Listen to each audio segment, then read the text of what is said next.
But if you connect the writing pad, then it is good. No need Uh-huh. to scan and all. Yes, But sir. Yes, sir. we need another writing pad. It Ah, cost around some 30,000. That yes, come sir. and all Yes, sir. the Yeah. companies. Yeah, good. Yes. Some teachers are using those also, sir. Oh, good, good. If Mm. they are using, then it is good, effective. Mm. But Yes. workshops and all, PPT is more than enough. But Ah, classes, PPT is not that much effective effective. Yes, because sir. you have to explain point by point, and when you are using the circuit diagram and all, uh, straight away PPTs won't give that much Mm. feeling they are attending the classes in physically, because Yes. you have Mm-hmm. to take the classes even then it is online. They should feel that they are attending the classes in the classroom. That type of feeling should come. Yes, Mm, sir. okay, okay. Mm. So what about the COVID situation in your place in Kerala? Increasing, sir. Yesterday's It's still number was around, increasing. yeah, 3,800. Yeah, yeah. Here also in the Telangana also, it is going every day. It is 1,000 plus is reporting. Yesterday it was No, 3,800. yeah, yeah, yeah. But people are not. They have awareness, but they are not taking care of the precautions, and they are not. Somehow you can say that they are lazy. Otherwise, simply it is spreading. Mm. They are taking outside food. They are simply they are going and they are gathering. So these are the things. It's very difficult to Mm. control by government also, but Yes, sir. people are also they are not much serious. They know that the difficulty of this, but even then they are going by bikes simply. These are things are there. Mm. Many are depends on the restaurant food. So these are the problems. Okay. One has to realize then only it Mm-hmm. is controlled. So we'll start the session, sir. Yeah, no problem. Definitely. So, Okay, sir. no. So how many are So, joined, madam? Roughly? How so many? now 24 people will be Okay. joining soon. They will join, no doubt. So Okay. I'll just give an introduction, then Yeah. we'll start the session. Okay. Good, good. Okay, sir. Right, Okay. madam. Yeah, right. Welcome back. Now we are entering the third technical session of today, which is based on optimization techniques by Dr. A. Prakash Rao. Dr. A. Prakash Rao obtained his bachelor's degree in ECE from Nagarjuna University and master's degree from PEC Pondicherry with electronics and communication engineering as specialization in 1994 and 1998 respectively. His doctoral degree is from National Institute of Technology Warangal in the year 2018. He has more than 22 years of experience in teaching at various organizations. Currently, he is with the Department of Electronics and Communication Engineering as Associate Professor at National Institute of Technology, Warangal, India. About 20 papers are to his credit in international and national journals and conferences. His areas of interest include signal processing, smart antenna systems, and optimization techniques. He is an ISTE Life member and also a member in IEEE. Now, I hand over the session to Dr. A. Prakash Rao. Thank you, madam. Thank you. Thank you. Yeah. Good afternoon to all. I'm very happy to see you through online for attending the workshops during the in COVID situation also. So I have to appreciate your interest to learn advanced topics through online. So as a teacher, we have to learn uh, and you have to update the technology and day to day. So we have to feel that, and we have to assume that we are a student. So don't think that we learned everything. And if you feel like that, we can't deliver much information to the boy. So at present, uh, the IQ levels for this present generation is much higher than our IQ levels. They are very good at software and tools and electronic gadgets and all these things, and they are very comfortable to get the information quickly from the internet and all.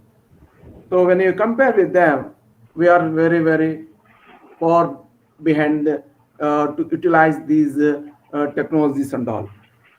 So as a teacher, we have to update ourselves towards technology, and you have to give more information to the boy, then only the boy will appreciate it. Otherwise will be outdated, and always you have to teach only basic subjects. So now you are seeing the importance of the education policy. And decades ago, the education system was slightly different, and presently it is different. And coming days, the education policies drastically is going to be changed to improve their personal characteristics and the building blocks based on the present policies.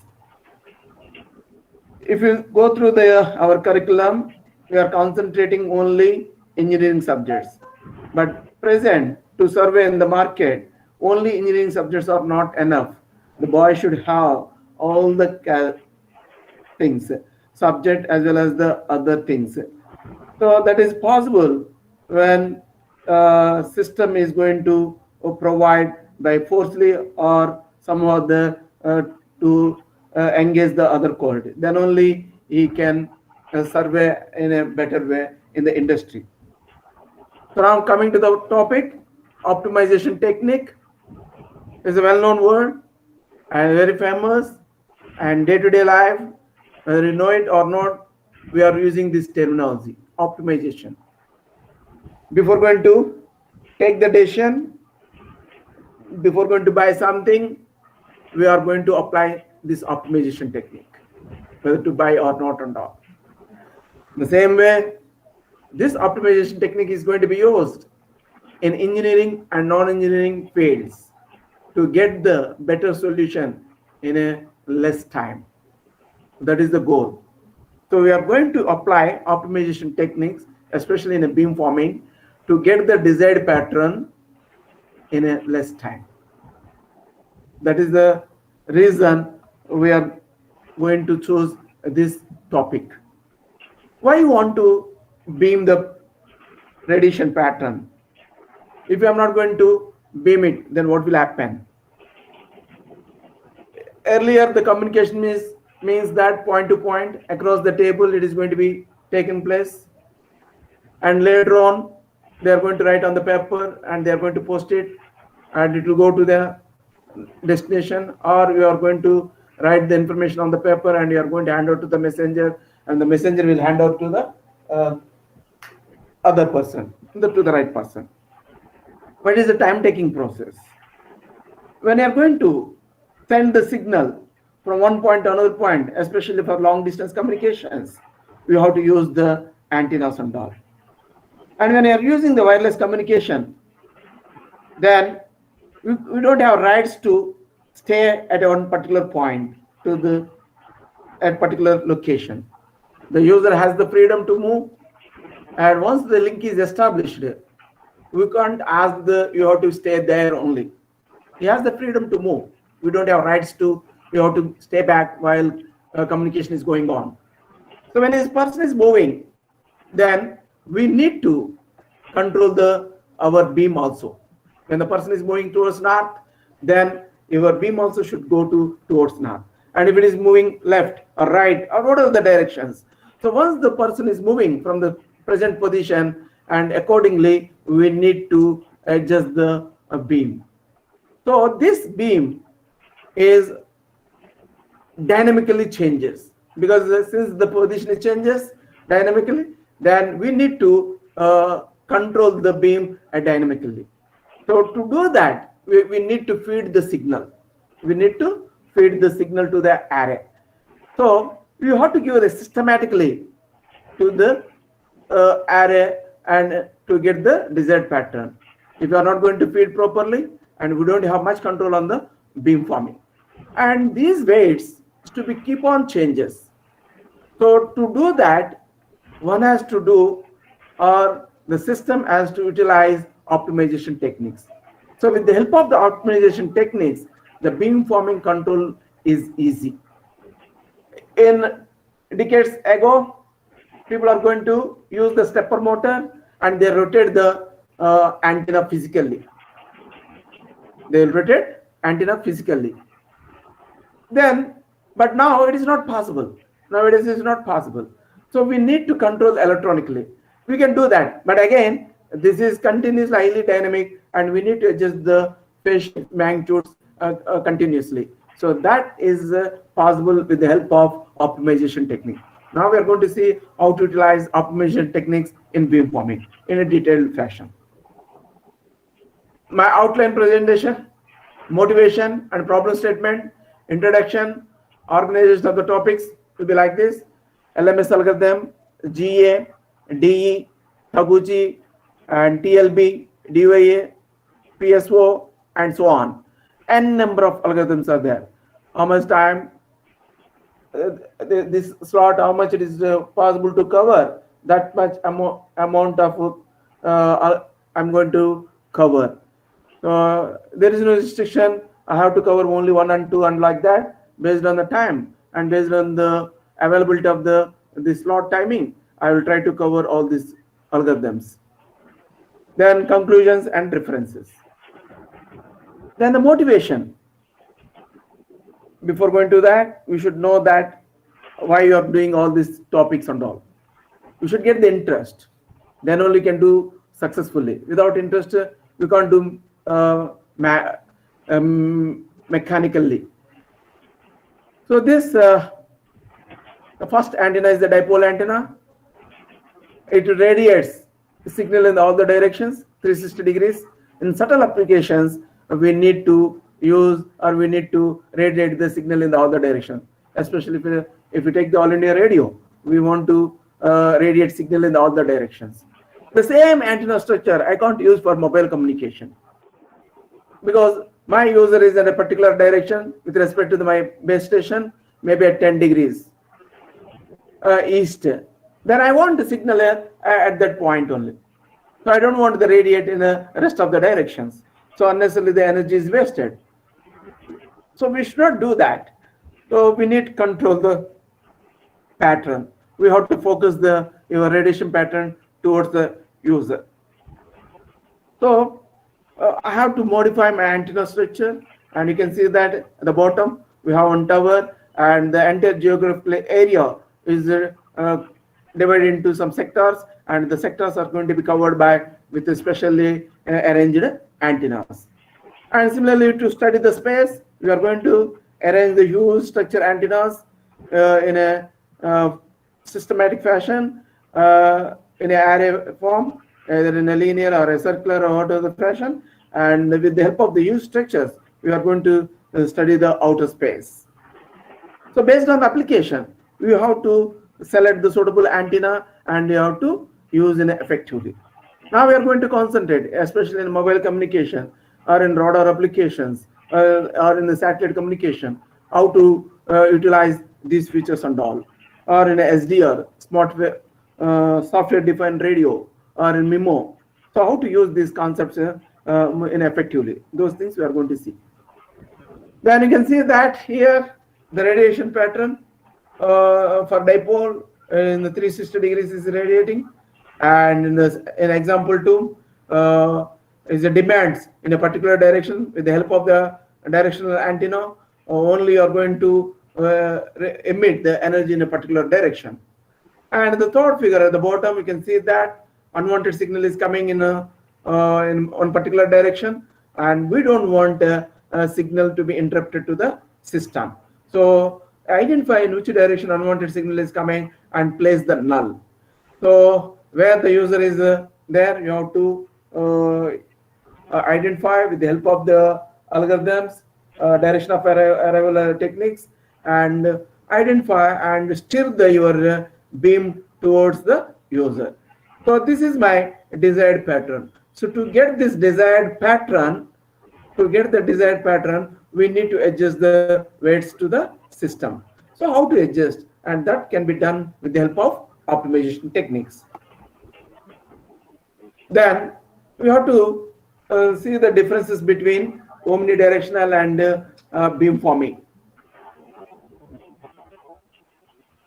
Beamforming A smart antenna beamforming provides very high gain, and with that, the coverage is going to be improved, and a less number of antennas are required to cover the particular area. Then, when you compare with the omnidirectional, you will get another feature, that is the side lobe cancellation. We can minimize side lobes. For certain applications, we don't want the side lobe radiation. We want only main beam. So in that point of view, we are going to control the side lobes using beamforming. And not only that, we can place the null at a particular location, or you can steer the null also. So with that, using side lobe cancellation and null steering, signal to noise ratio is going to be improved, definitely. So here, when you are controlling the side lobe and nulls, and noise is going to be reduced. Once the noise is reduced, SNR is improved. As the SNR improves, then the system capacity is drastically is going to be improved, because the system capacity C is equal to B log 1 plus S by N. So indirectly, the capacity is also going to be improved, and interference reduction also is going to be controlled as a minimize. So the other feature is you can save the energy, since you are directly connected and you are focusing the main beam towards the user, and the battery life is going to be extended. Then we have unfold diversity gain, and with this we can improve the system capacity using CDMA, space division multiple axis. We have seen the different multiple axis techniques, frequency division, time division, CDMA and all, especially in the satellite communication. And we have another multiple axis, that is the space division. You are going to utilize the geographical area effectively. So for your user, the time, frequency, and simultaneously both. And now we are going to utilize the space also. So where the user is there, and you are going to communicate. So the space is also going to be utilized in an effective manner, so that we can improve the system capacity. And not only that, these beamforming techniques are going to be used to minimize the delay spreads. So once we are focusing directly, and there is no multipath problems and all, we can minimize the multipath, then delay can be reduced, because you have a direct point-to-point communication. So there is no multi-path.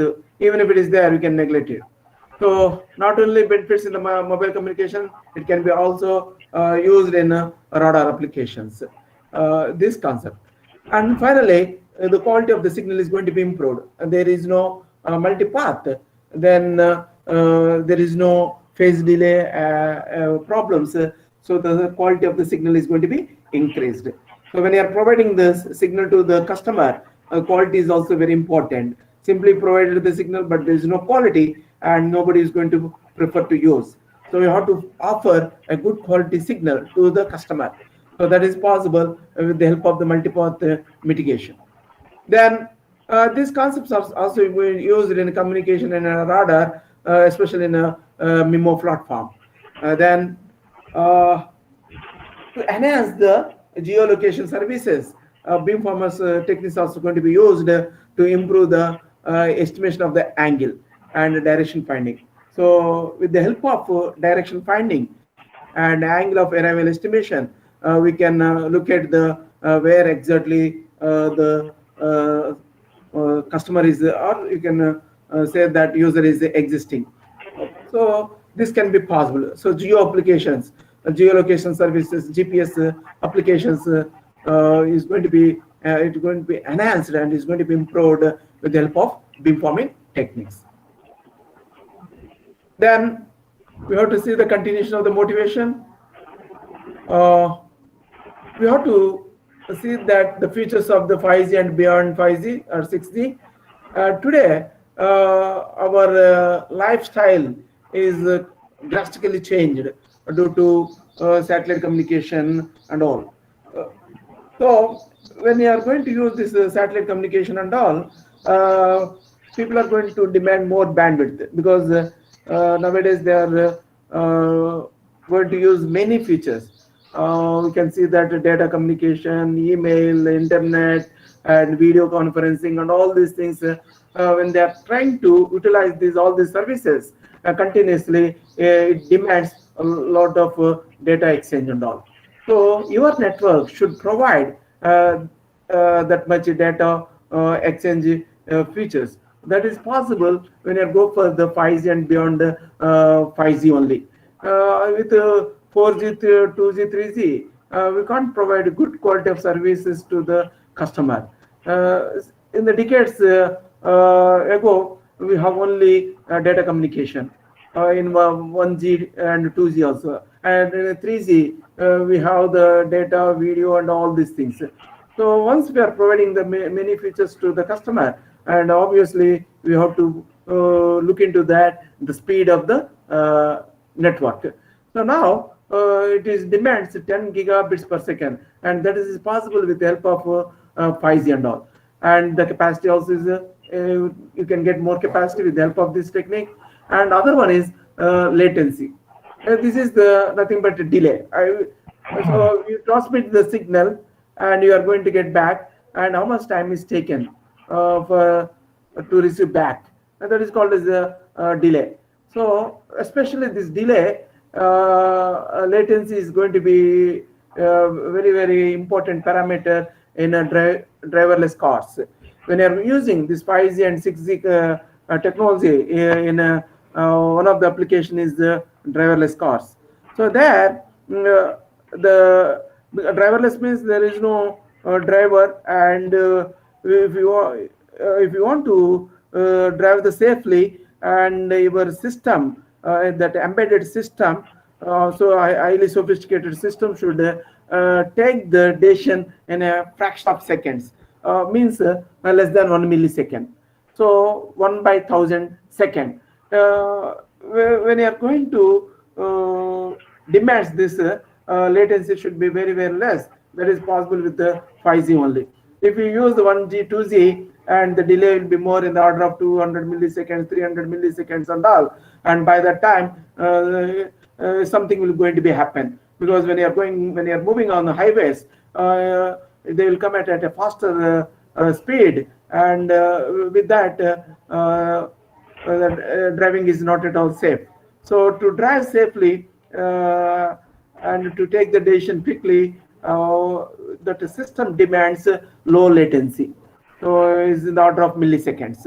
So before going to see the algorithms and all, we should know the importance of this. Then only can get the motivation. Once you know the motivation, then you can work in more actively. Simply a plus b whole square is equal to a square plus b square plus 2ab doesn't matter. But you should know the application of that. Then you can know the importance of that. So if you ask any boy, what is the use of 10 plus a plus b whole square, means they will expand the equation, but what is the application of that, they don't know. So that is the present education system. So if you ask the associative, distributive properties and all, they don't know. So they have the formulas and all, but application wise they are lagging. So that we as a teacher, we have to motivate how to utilize these things and all. Okay. Now the bandwidth is when you use this beyond 5G and all, we can get 1,000 times. And similarly, quality of the signal is also going to be improved, and especially the battery life is going to be improved. Nowadays, you can see that IoT is plays a very crucial, very important in a present domain, and wherever you go, IoT is spreading. And if you see that IoT, the systems are very less power.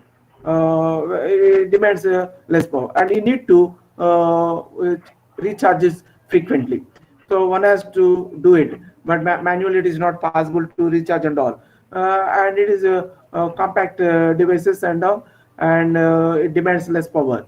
So if you use this technology, and the battery life is going to be extended drastically, and the coverage there is almost 100%.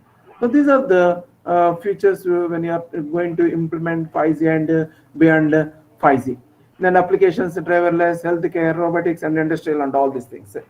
So in a 5G also we are going to use these optimization techniques. Then these are the other features: high connectivity and a large phone memory and more dialing speed, other features. Now the motivation. What are the approaches are involved in this direction? One is the classical methods, then evolutionary techniques, hybridization. So we'll see one by one. So before going to see these approaches, we have to see this list of some heuristic and some optimization algorithms. So here, heuristic means we have the solution candidates for the problem. These solution candidates, all solution candidates are solutions for my problem, but may not. It means that I have so many candidates are existing right now, and all are solutions for my problem. Some of them are maybe good, some of them are not at all suitable for my solution, and very few are doing some extent. So like that, it is existing. So these solution candidates themselves is going to keep on updating by iteration, and after few iterations we'll get a optimal solution candidates for the problem. So that is why it is called as a heuristic algorithm. Heuristic means by themselves the magnitude of the weight is going to be updated by iteration to get the best results. So I want the desired output. To get the desired output, I'm going to use the initial weights. These initial weights are going to be updated iteration by iteration with the help of the cost function. So using cost function, these weights are keep on updating. So once it is below the threshold level or the performance is worst, I'm going to discard it. And if it is performance is good, and I'm going to accept it. And still, if it is needed any modifications, we'll do further. Then again, we are going to update it. So iteration by iteration, it is going to be updated. Then we'll get the desired output. Hence, it is called as a heuristic algorithms. So you can see that n number of algorithms are there. Just I have listed very few. You go through the literature or internet, and you will get the so many algorithms. It is not possible to list out all these things. For to get awareness, to motivate, I have shown a few algorithms: cuckoo search algorithm, raindrop algorithm, genetic algorithm, fish algorithm, bacterial algorithm, then evolutionary program, evolutionary strategy, Taguchi method, BBO, teacher learning based optimization, then butterfly, then bat algorithm, monkeys algorithm, ant algorithm, ABC algorithm, spider algorithm, particle swarm, genetic algorithm, like that. See, from this, we can make one conclusion. One commonality is there.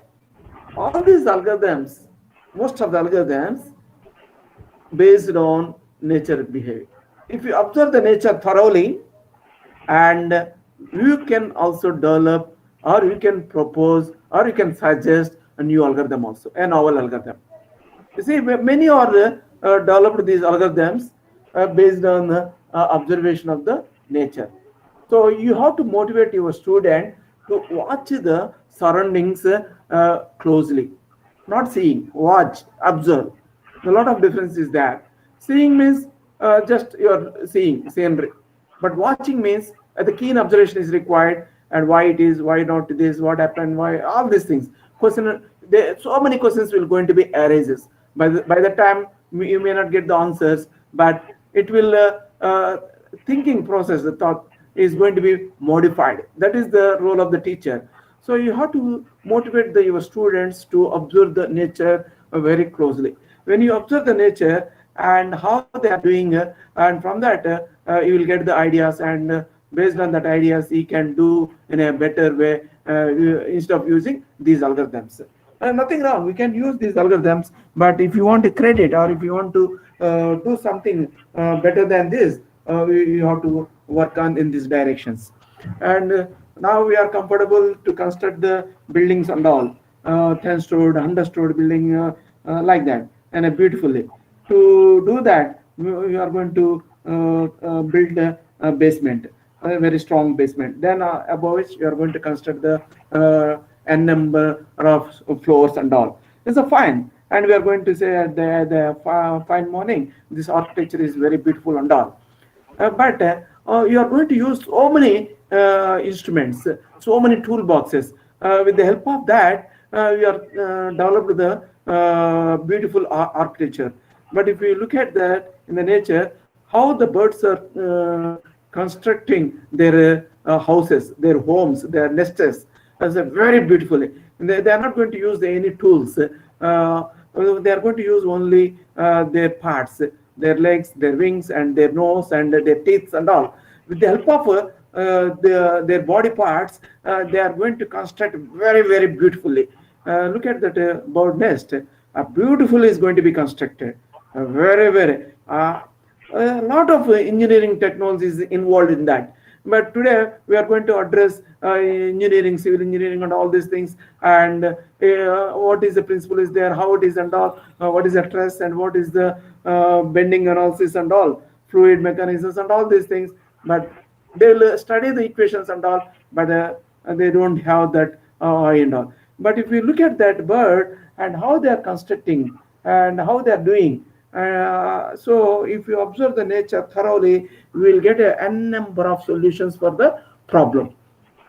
So try to motivate your students, and if you look at it, all these algorithms based on the nature only. If you take the particle swarm, this is how the birds are moving in the garden, or how the flies are moving, how to get the honey from the flowers.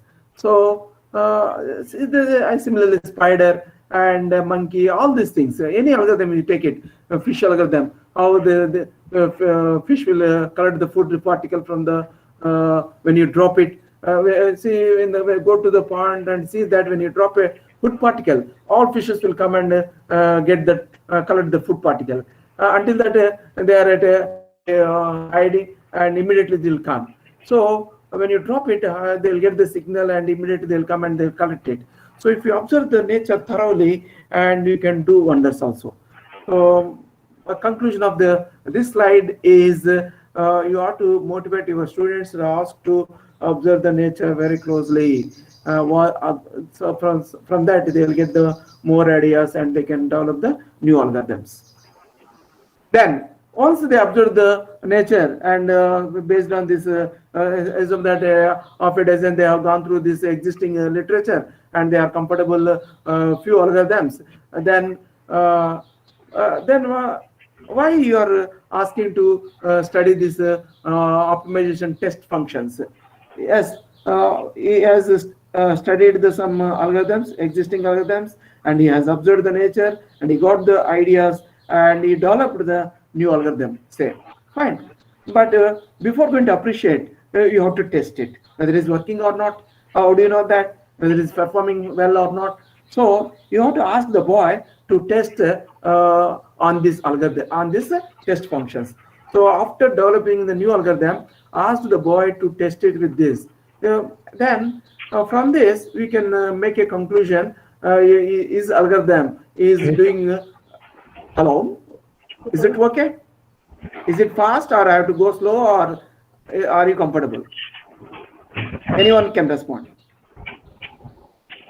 because I got the echo, some disturbance. Is it good? Can I continue? Okay, sir, go ahead. Right. Good. Right. So you have to ask the boy to test these functions. Let's say, for example, Rosenberg function, or some square function, or any function. So if you go to the literature, they will tell, if I use this technique to get the minimum or maximum, 10 seconds is taken. To get this function, I got it 2 seconds and all. They're already quoted in the literature using this algorithm for this function with this error, this much time is taken, but with these many iterations. So already the literature is there, data is available, and he has developed the new algorithm, and he is also going to test it on one of these of a dozen test functions. Then from the output of that, boy has to say, so using my algorithm, it takes less iterations, or it takes less time, or the error is less. Then people will appreciate, and then people are going to use the other algorithms. So like that, you have to motivate. So next, you can see that at present in the 21st century, the modern wireless communication services are spreading rapidly every day. As day to day, the features are increasing. Go back some 30 years back, we have very few limited services. We can't have it charting and all. It is we don't have to make a call. We have to go to nearest telephone booth, and you have to book the call, and you have to stand in the line, and your slot will come. You have to do that. We don't have the facilities at that time. The technology is not developed.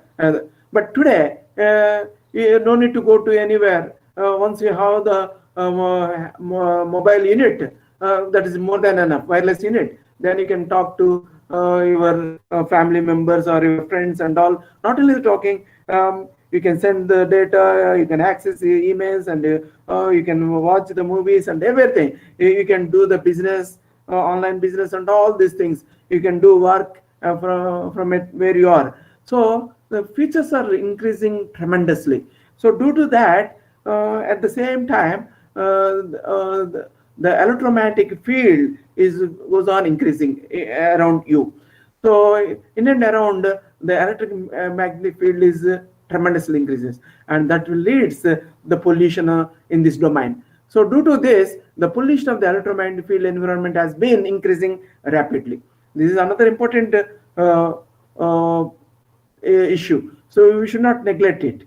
Simply, if you install the tower, and if you radiate the energy without taking the permission of the government permissions and policies, and if you are without norms, if you radiate energy, if you radiate simply energy, we will get a good quality of signal.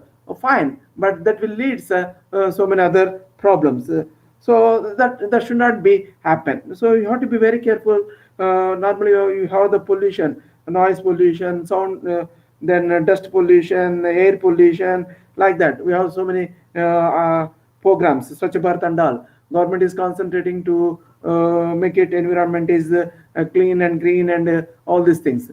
But at the same time, as an engineer, we have to look into in this matter also, how to control this pollution of the electromagnetic field around us. So simply you should not radiate. If you radiate simply, so many problems will occur. So one has to concentrate, and you have to be careful how to minimize this. So the antenna, smart antenna arrays uses evolutionary algorithms which not only maximize the signal power in the desired direction, but also places nulls in the undesired directions to minimize the interference effect on the system.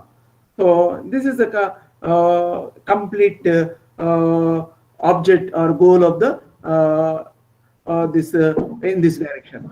So the smart antenna array uses evolutionary algorithms. It will use the evolutionary algorithms, GAPS, or one of the technique, which not only maximize the energy in a desired direction.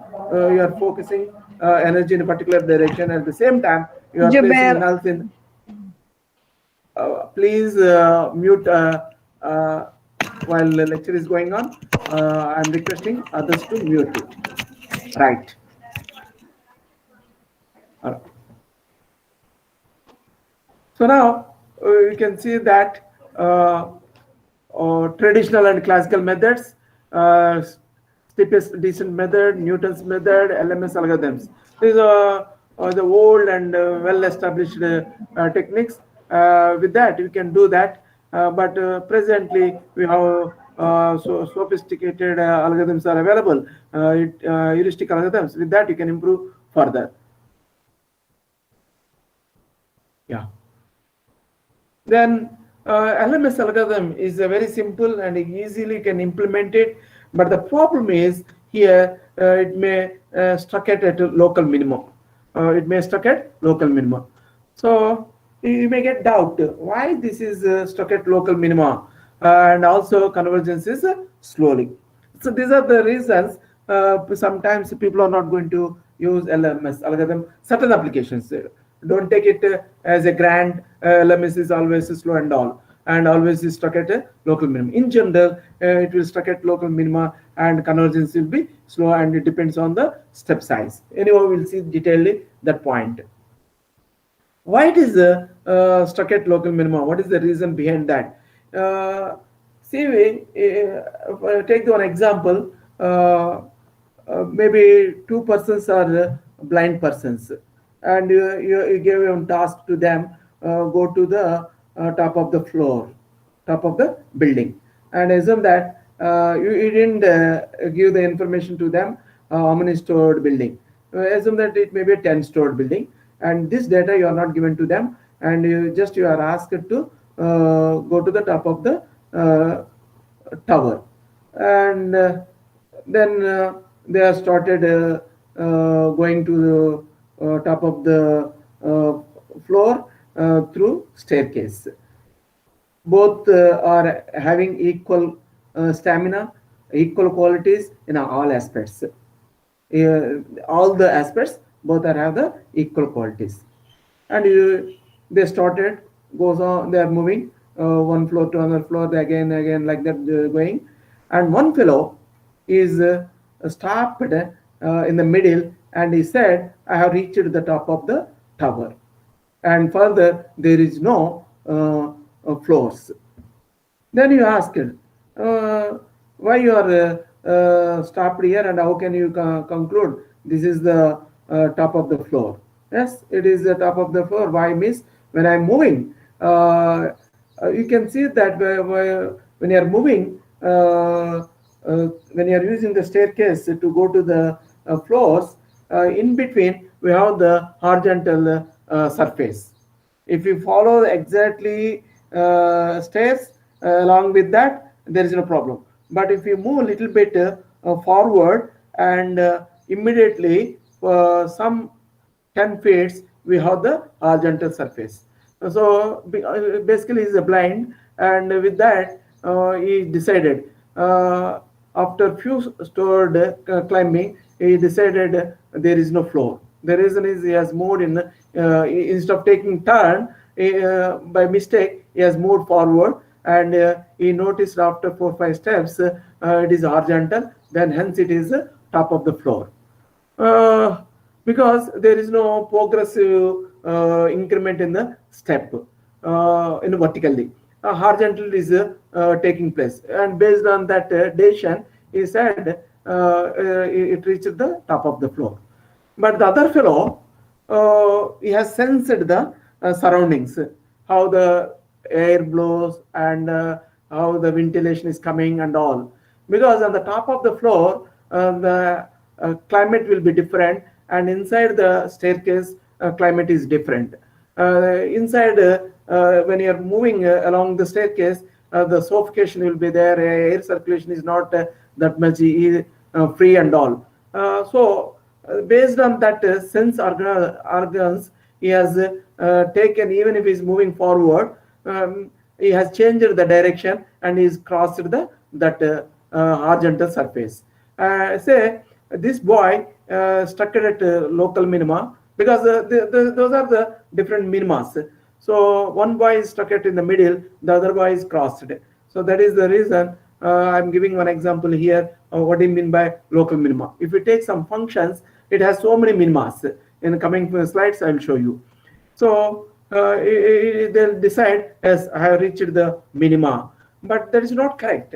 So your algorithm should not stuck at local minimum. We have to get the global value. So how to find that? So to improve that, one has to use the some heuristic algorithm or hybridization techniques. Then, what is the beamforming? This is the block diagram. Partially, I'm showing this here, and these are the antennas connected in a linear fashion, and the intercept signal is passed to the adder via weights. So if you adjust these weights, we can get the desired pattern. To get the desired pattern like this, we need to adjust these weights of the system. If I'm repeating, to get the desired pattern. See here, user is here. I need main beam towards user, and interference is coming in this direction and also in this direction. And in these two locations, force I'm going to place the null. I don't want any side lobe, so I'm going to place it. To get this pattern, I'm going to adjust these weights. These weights I'm going to control with the help of my algorithm. So optimization technique is going to be used to adjust these weights to get the desired pattern. I hope that you got the idea why we are using the optimization technique in a beamforming. And at present, user is at second coordinate, but don't think that user is always second coordinate. He may go to third or a first or a fourth coordinate. Right now he is at around 120 degrees or 110. He may go to 90 degrees or less than 90 or 180 or 270, any angle. We can't ask the user to be always at 120 degrees only as long as the link is established. So he has rights to move. While moving also, we have to provide the link.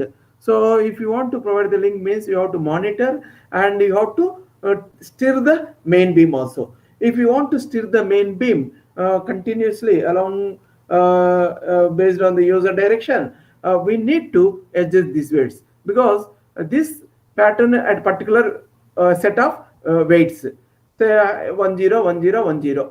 I say right now I've shown W0, W1, W2 and Wn. So assume that 0 1 0 1. When I'm giving 0 1 0 1, I got this pattern. But after a few seconds, he has moved to another direction. Then immediately my weights are going to demands to another weights, maybe 1 1 1 1 1. So I have to adjust. So these updation demands continuously. So that is possible if we have some feedback mechanism, and this feedback done with the help of highly sophisticated digital signal processing tool. So on that platform, my algorithms are going to be built, and with the help of that, we are going to achieve this pattern. So I hope that you have complete idea how the beamforming is going to be used. Then, what are the applications of the beamforming? Radar, sonar, communication, imaging, and exploration, geophysical and astrophysical exploration, and biomedical. I listed a very few. N number of applications are there, and we are focusing directional transmission and smart antenna systems and broadcasting and satellite communication and all. So the beamforming can be used oil exploration and all the things and all. Okay. Next, the overview of the antenna parameters. One has to know what are the parameters are involved in the antenna, bandwidth and other things and all. I list out all the parameters. Then control parameters to shape the overall pattern of the antenna array. So just now you have seen the radiation pattern, how to control that, and to get that, what are the parameters you need to control. Then you have to synthesize your array before going to do that. Then we have to see the complete smart antenna architecture. Then fundamentals of fundamental parameters of the antenna. These are the important parameters of the antenna: directional, omnidirectional patterns, radiation lobes, field regions, radiation power density, directivity, gain, and all these things. I'm not going to define, and I'm not going to explain, because you are familiar with all these things. But boy should have knowledge about this to utilize the beamforming effectively. Otherwise, if he doesn't know what is mean by gain, directivity, beamwidth, and all, because your cost function depends on all these parameters. Say if I want gain, I have to take this. I want directivity, then I'm going to consider it in my cost function. Similarly, bandwidth, I'm going to use my cost function. So I want side lobes control, so I should know the radiation pattern lobes, how it is. So which parameter you want to control, you should know that this terminology is how it is influences and all, and accordingly you have to change your cost function. So boy should know all these definitions and role of these parameters. Then this is the typical radiation lobe, beam width and of an antenna pattern. This is the main lobe, these are the side lobes, and this is the field pattern, this is the power pattern, and this is the back lobe. You can see that this is XY coordinate, is a Cartesian coordinate. And if you open it radiation pattern in a vertical and horizontal plane, this is the two-dimensional plot. So this is the three-dimensional view. So if you try to plot it minus 180 degrees to 180 degrees, then you will get the radiation pattern like this. And this is the field pattern. Then single element antenna. Basically it is a relatively wide radiation pattern offers, and directivity is reasonably is low. The gain is also low because a single element. So but our problem is to communicate the long distance. So if you want to communicate the long distance, or you want to cover the more coverage area, you want to cover the large coverage area, then you have to go for something else than the single element. So the answer is high gain. So if you want to transmit long distance, we need a high gain, definitely. So if you take the classroom environment, in a class to deliver the lecture, just my voice energy is enough. My acoustic energy is more than enough in a small classroom, the capacity of maximum 100 students. In that room, my voice energy is audible. They can hear in the last bench also. But if I'm going to take the same class in the auditorium, then immediately the boy will say, "Sir, we can't hear. It is not audible," because my signal is completely attenuated. As the signal is propagating in the free space, it is going to be attenuated and finally it will be zero. Then I have to go for some mechanism.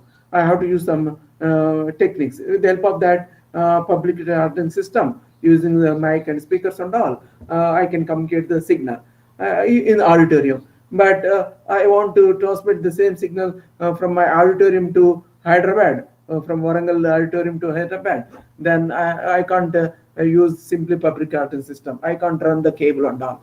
Even if you run the cable, and signal will be attenuated. I need repeaters every some 30-50 kilometers based on the signal strength. You have to monitor and you have to do that. So you should know the concept and all. So you have to be very careful. Then I have to go for the space communication. So when I'm going to use the space communication, then I have to radiate my signal. It has to travel such a long distance. So I have to increase my antenna size. So the answer is you have to get the more gain. So to meet the long distance communication, it demands more gain, and to get the more gain, one has to increase the electrical size of the antenna. So we have to increase the antenna size. It's very simple. But practically, is it possible? It is not possible. Even you have the money and space and all, it is not at all advisable. So one option is enlarging the dimensions of the single antenna. The other is array. So a small antennas, the similar ones are going to be grouped and systematically. We have some networking among them in a linearly, or that is another subject. So you have to group them in a systematically, either a linear fashion or a circular fashion, or a different geometry you have to prefer, and among them you have some networking concept. With the help of that, we can group them. Then with the help of the array, we can achieve these things. You can have a long distance communication. So now we are going to concentrate. So once you have the array, I need to feed the signal. So how to feed the signal and how to control these phase shifter magnitudes. So that is done by with the help of optimization techniques, and it is called as a beamforming. Then what are the parameters to be used to control the shape of the radiation pattern? So I have 5 parameters. One is geometry, means linear or a circular or a planar. These are the standard geometries. Need not be a standard geometry. So you have to identify based on the availability of the space, because you can't say that I will construct the antenna only linear fashion, or I will construct the array only in a circular fashion.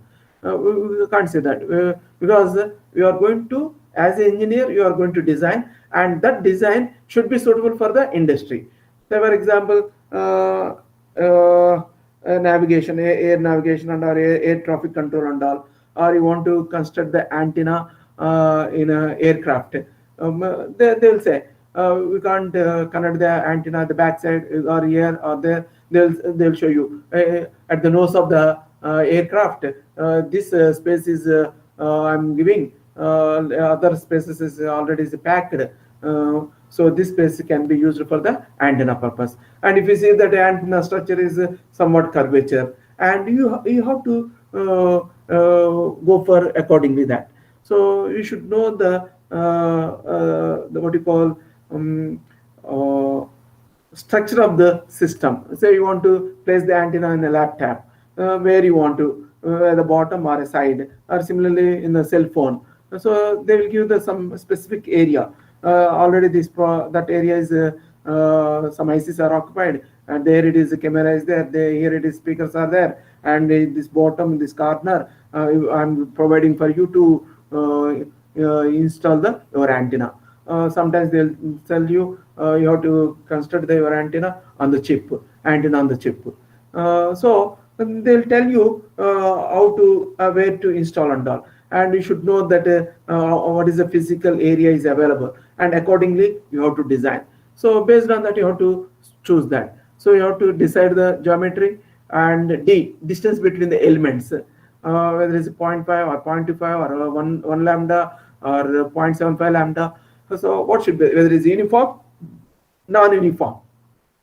So I can shape my antenna with the help of distance, inter-element spacing. Similarly, I means current, maybe voltage, or simply can call it as amplitude. So I can vary my amplitude of the array. So if we have a good control on adjusting the amplitudes, either voltage or current, then we can get the radiation pattern. Similarly, phase, we can have a control on that. Then element pattern. So we can use the dipole or a horn or a helical, or based on the application, either patch antenna or what you call microstrip antenna or fractal antennas. And so based on the application where you are going to install, and according that you should know that, and you have to group them, and you can do that. So these are the important control parameters to shape the overall radiation pattern. So all these parameters control done by our optimization techniques, and to do that we are going to use the equations, and the equations and all we'll get from the literature, from the standard textbooks, and we can do that.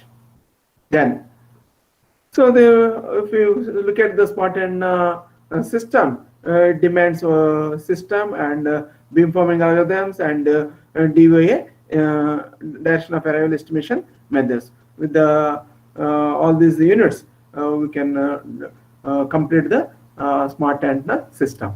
So smart antenna system means it is not structure is smart, the behavior is smart. Normally you can see that whenever if you see any person, you'll say smart. That is based on appearance, his body and the way he is dressed. That is a compliment. You are going to say smart. Sometimes the boy or don't think that boy means only the boy. Here boy sense means either boy or girl. So if the person is somewhat not good, the appearance, the dressing or other things and all, but even then you are going to give the compliment as a smart. So in that case, based on his character, based on his what you call capability in the studies. So the sometimes you are going to say as a very nice boy, gentleman, smart boy, like that. But he is not at all appearance wise not good structure. Even then you are going to say is a smart. So here the smart is indication reflects his character, his behavior, his studies and all. And sometimes at the same time you are going to say that smart means the behavior. So when you say the smart for behavior, the appearance is meaningless. So here is the smart in the sense that based on is the character, based on is the capabilities, how it is controlling the problem. So in that point of view, it is called as a smart. Not the smart is as the beauty of the system. Then linear array. So now you can see that we can connect the antennas in a linearly. Then the output of this is y of t is equal to w of h into x of t, where x of t is the array weights, sorry, incoming signal matrix, and w is the array weights. So these weights we need to control. So before going to see that, LMS can be used in signals and systems and filter design, filtering, smoothing and prediction, and identification of the plant, equalization, inverse model, and tapped delay line filter, especially in a mobile communication or in a mobile in a communication. They know that they are going to model the channel based on the tapped delay line filter. So with the help of the tapped delay line filters, they can model the channel, how it is behaving and all. So they can do that equalization, inverse model, and prediction. We can predict the what is the next value, random value, and echo cancellation. So like this, n number of applications are existing how to use LMS in different areas. So before going to see the LMS, we are going to see the number gaming. So recollect your childhood days, or you can ask your grandparents and all, and they will tell you about this game if you are not familiar and all. See, normally in childhood, people at present is different. They have the cell phones and laptops and all. They are going to download the some games, and they are going to play the with the help of the these gadgets and all. But if you go for 30 years back, we don't have this type of facilities and all. People has to children has to play on the grounds only, or sometimes if the class is not there, and they will play in the classroom itself. Maybe 4 or 5 boys, they'll sit on at one place or across the bench, and they'll play. Meanwhile, sir comes before going to take the next class and all. So what is that game? It's very simple. The game leader will hold all the coins. Assume that he has 100 coins, 1 to 100, and he will pick up the one coin from the box, and he will hold it, and he has the rights to see that, and he will see. Then we'll ask, what is the number? What was this number? Then the boy will reply, any one of them, those who are involved in the game. They will say 10. And this fellow will say, because he knows that, he will say no. Then this game will goes like this. When the game will be over, maybe first iteration or second iteration or third iteration or the last iteration. How many iterations will take maximum? 100, because 1 to 100. So we don't know when the game will be over. Sometimes first iteration, say he has holded 10, the boy said 10, game is over. Again he will start the new game. But he has holded 10, he said 1. He again will giving chance, another person or the same person. So they will say 1, 15, 30, 40, 60, 70, like that is going on.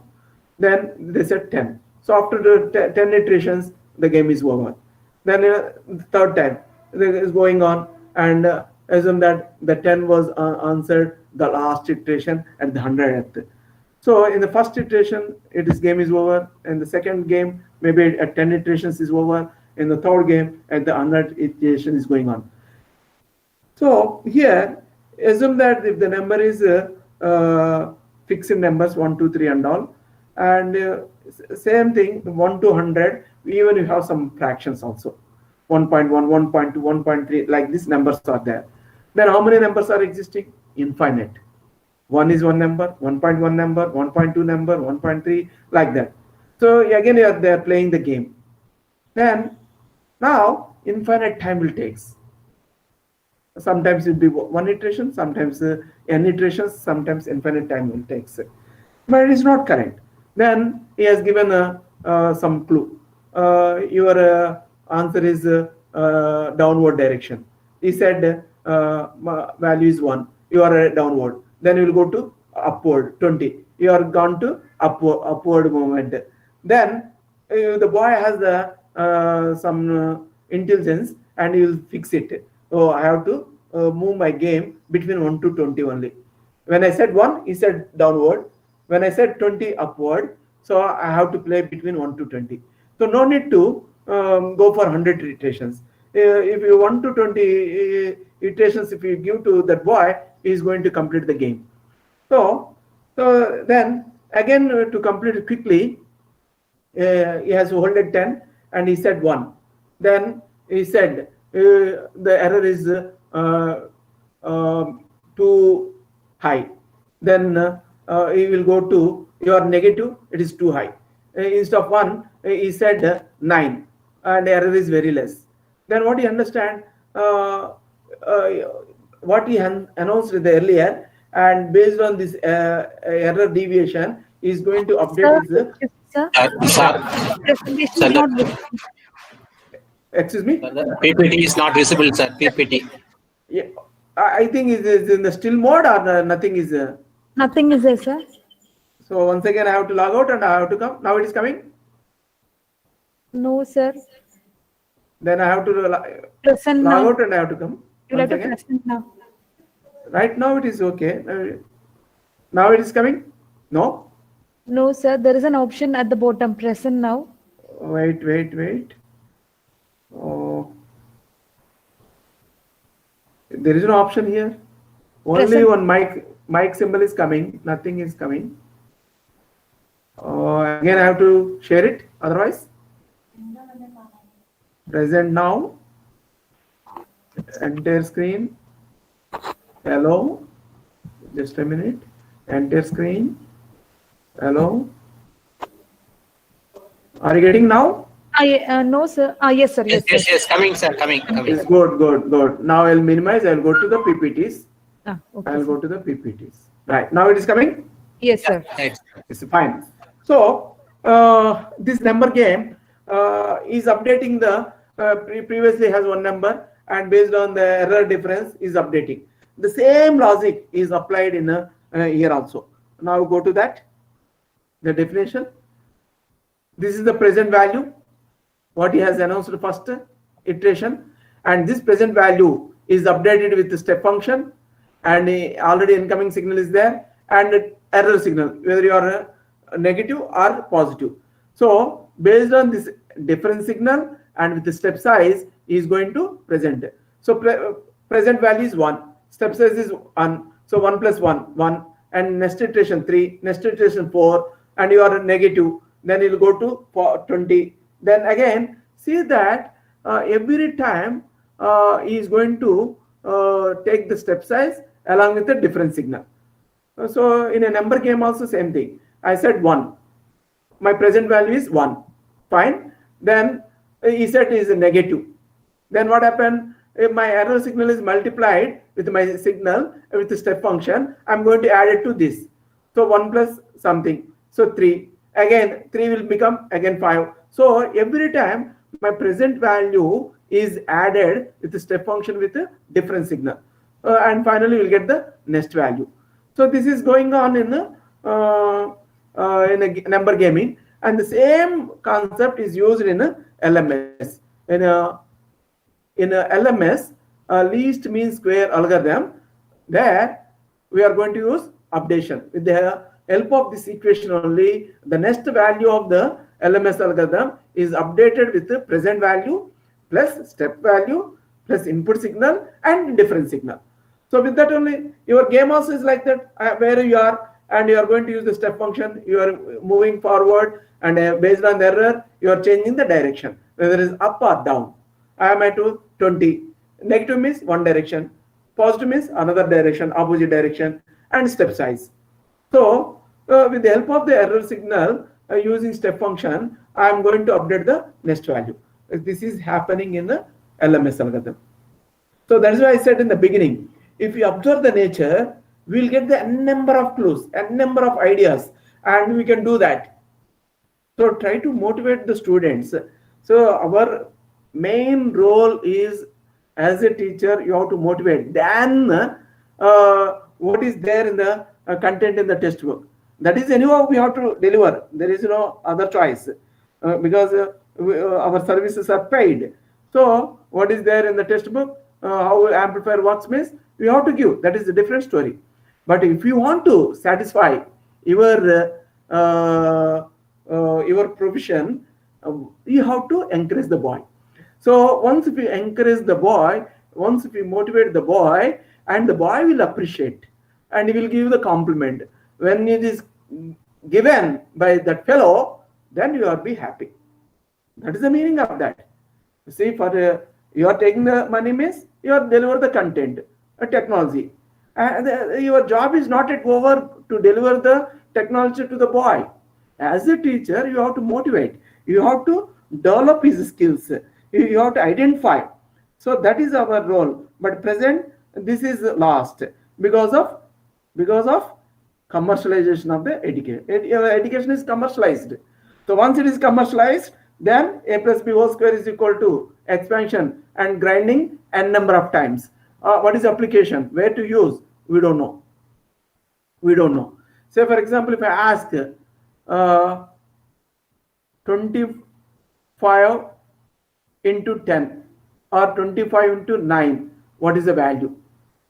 Or 70 plus 5, what is the value? They don't know. But if you apply the distributive property, associative properties, then it's very simple. 107 into 15, what is the value? They don't know. If you 107, split it into 100 plus 7. 100 plus 7 into 15. So 100 into 15 plus 15 into 7. Then it is very simple. 107 into 15. Sir, I don't know 107 table. I know only 15th table. And in the 15th table also up to 10 only I know. 15 10 ja 150, 15 7 ja 107, 105. Like that they will tell. See, I don't know what is a table and all, like that they will respond. But if you use this property 107 into 15, what is the value? If you ask any boy, they won't respond. They will take the paper and they will do, and here in between zero is coming, how to multiply, how to write in a value. They will ask so many questions. Sir, I have the multiplications, I don't know in the middle zero. If you give 111 into 15 I can do, or 125 into 15 I can do. In between zero came, how to do? They don't know. And they're grinding like anything. So something is lost. Instead of that, 107 into 15, you split it into 107 into two parts, 100 plus 7 into 15. 100 into 15 is very simple, and 100 into 7 is also very simple, and addition is over. So the boy can understand the application of that. When you go to signal system or in a digital electronics, there also we have the distribution A, B into C. Then you are multiplying AB plus BC. Then you do this way Boolean functions and all. Again, there also we are not addressing.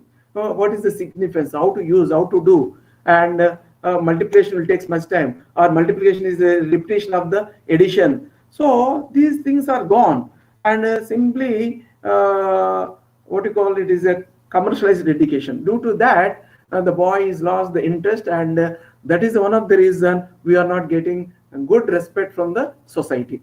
Earlier we used to give the much importance to the teachers, but today that depends on the net and all the things, and we are giving less information than what they are getting from the net. So our role is we have to give information, at the same time we have to motivate the boy. That is very, very important. Then they will appreciate. So I hope that you understand my basic point. What is the role of the primary role of the teacher? So simply delivering the content is not enough. We have to motivate the boy. So now we come to the point, because continuously taking a lecture is boring. That is why in between I am motivating, and we are going to recollect it our duties also, so that we'll be motivated and we'll take the class more effectively. Then once you got the LMS algorithm, we have to see that these things. Not only the LMS algorithm, any algorithm. Once you got the algorithm, how can you say your algorithm is good? You have to test it, and you have to see the convergence plot. So this convergence to be observed. So whenever you are going to develop any algorithm, the convergence, cost function, rate of convergence, computational requirement, robustness, these parameters to be considered while developing the algorithm. Simply I developed the algorithm, I got the better results. It is not correct. Nobody will appreciate. So you developed the thing and you wrote a paper, and editor or reviewer, to get the good compliment or to accept the paper quickly, you have to address. One has to address these things. So convergence means after developing the algorithm and testing on the function, you got the output, and that output, say you are trying to find the minima. You got the minima, fine. That minima should be stable throughout the operation, right from beginning to end. Throughout the interval, the value should be stable. That is the meaning of the convergence. You are converged at 10. Assume that you, based on your function, the output is 10. You got it, instead of 10, you got 9.9. Fine. I'm going to accept it because 9.9 is closer to 10. I'm accepting. So this 9.9 should be stable throughout the operation. That is meaning of the convergence. So before going to select the boy for the project, you are going to test it. In one test, you got the 100 marks, and immediately you are going to select it for the project. No, you are going to conduct one more test, and you are going to see the performance. First test he got 100, remaining test he got 10 marks. Then you are going to discard it. And other boy, he got 70. In another test, also he got 75. Another test, he got 65. And this boy is more or less constant. His performance is stable. Then you are going to accept it. So similarly here also, your convergence value should be stable. It should not be deviated much. So like this, you should explain to the boy. If simply, if you give the one value, okay, I got the 10 and you got it 9.8, and 9.8 is throughout the same, then you can't understand what is the significance of that. If you say that if I conduct one test, you got 100 marks, another test 0, another test 10, another test 5, then even you got 100, I am not taking, because there is no stable. The other boy, take it, the average is, this fellow has got also 50, and that fellow also got 50. But that 50 throughout all the exams is 50. First exam 50, second exam 50, third exam 50, fourth exam 50. Say assume that you conducted 2 exams. One boy got 100 and 0. Average is 50. Another boy, in both the tests, he got 50-50. Which boy you are going to pick up? You should pick up the person who got it 50 marks in both the tests. That is meaning not simply based on the average. Based on the simply both have got same average, but this fellow highly randomness. First test is very simple, and he got the marks good. In the second test is very tough. He doesn't do well. But the second boy, he constant. If I give the good training to the second boy, the person who got it 50 marks in all the tests, he will improve very drastically. So this is the thing. So if you explain a live example, the boy will understand what is the role of the convergence. Then similarly, cost function. So you got the output, and the error should not be deviated much. And what is how to define this? So cost function means what? To frame the question, if you give the simple questions, then all will get the good marks. Then it's not a test. Say you are going to pick up the boy from the group, and for that you need one boy out of 100, and you conducted a test and all got 100 marks. Since the paper is dead easy, you are asked 1 plus 1, 2 plus 1, 3 plus 1, then all will done.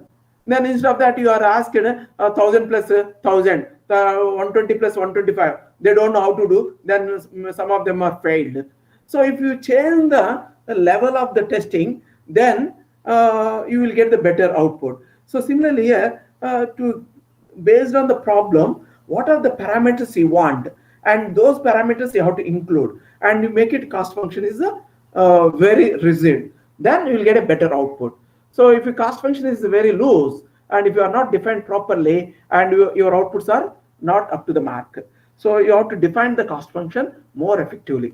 So I want to reduce the side lobes, you have to define how much side lobes I want to place the null, and you have to take all the parameters into cost function more effectively, then you will get a better output. Then rate of convergence, you got the convergence, you developed the cost function, but instead of 1 minute, I got after 10 minutes. You got the results, but taking more time is useless. You gave the question paper, and after exam, some fellows will say, sir, if you are going to give 2 more hours or 1 more hour, I can also answer. That is not correct. Within the time, boy has to complete it. If they are not doing this, they are not prepared well.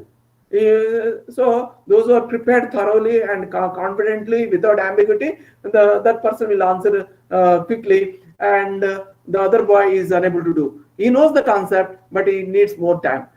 From that he can understand, he's a sincere fellow, he's not a sincere. Both knows that, but everyone knows that, but they don't have the practice. So we can identify quickly. So the person who is done quickly, and you are going to pick up. So here also rate of convergence is very important. How fast it is completing to get a better results. So this is one of the important parameters. And computational load, you are completing the task within the time, but how many iterations is taking? How many operations, additions, subtractions? You are going to do so many operations. So to get the output, computation load also one has to think, because your energy depends on the number of iterations, number of operations. So how much energy is required to do this job? So that decides the power. So you have to be very careful. So how many AND gates, OR gates are required to complete the task? So computational requirement is one has to look into that. Then robustness. So even it has to work in under noise environment. So normally when you test it in the laboratory, it will work. Then when in moment if you go to the industry, it will fail. Because in the laboratory, I designed the amplifier, and you got it excellent bandwidth of 10 kilo or 20 kilohertz, or whatever that, and again maybe 20. Based on your specifications, you got it excellently. But at that time, the ambient temperature, your signals are excellent. There is no noise, and the ambient temperature is 25 degrees or 27 room temperature, and you got the signal directly from the function generator. There is no delay, there is no attenuation, and good cables are used, and it is working well. When the moment if I take into the industry, or when I'm installed in the system, you are not considered the input impedance, output impedance. When the moment if I connect it to the network, my input impedance I am not considered, hence it is fails. So you should know that whether it is works under the. And similarly, if you go to the industry, their industry temperature is very high. Sometimes you are going to work the system say more than at room temperature, maybe at 40 degrees or 70 degrees or 80 degrees, and sometimes it cannot work. So we need to provide the AC and all. So you should know that, sir, it is working. When I shifted to the industry, there it is not working means. So as a teacher, you should ask, what is the ambient temperature? What is your signal condition? What is your noise? Based on the problem. Just I'm giving points. So you have whether you have taken all these points into account, and whether you're designed or not. If you are not designed, then you have to take. Even in a signal changes, even if the noise environment changes, it has to work. That is called as a robustness. So it has to work. It has to work. So now I will take only class in the class only, physically in the classroom only. Means no. At present, we are taking class through online. We can't say I can't take the class through online. It is not possible. So even if according situation, your algorithm should mold and it has to work.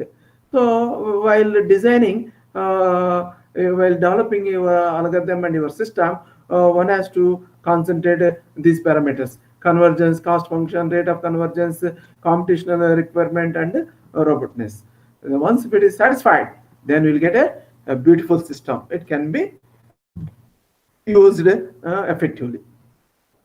Then LMS algorithm output is equal to incoming signal multiplied with the weight area weight of the your array.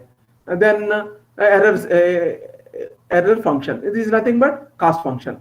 So desired signal minus your output. So I know what I want. Then from output I got this is the output system. So if the error is 0, then what do you mean that my output is same as the desired. So I'm expecting some output, and if I'm not getting, then my error will show you. Your expected your output is not equal to desired signal.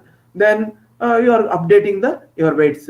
So the present weight updated with step size, with the incoming signal and error signal. So this error signal depends on your error function dn minus yn, and as the error is tends to 0, once the error is closing to 0, then my next updation is same as the previous value. So once next value becomes the previous value or present value, then algorithm is going to be stopped, and that weights are going to be fed to the system, and we'll get the desired pattern.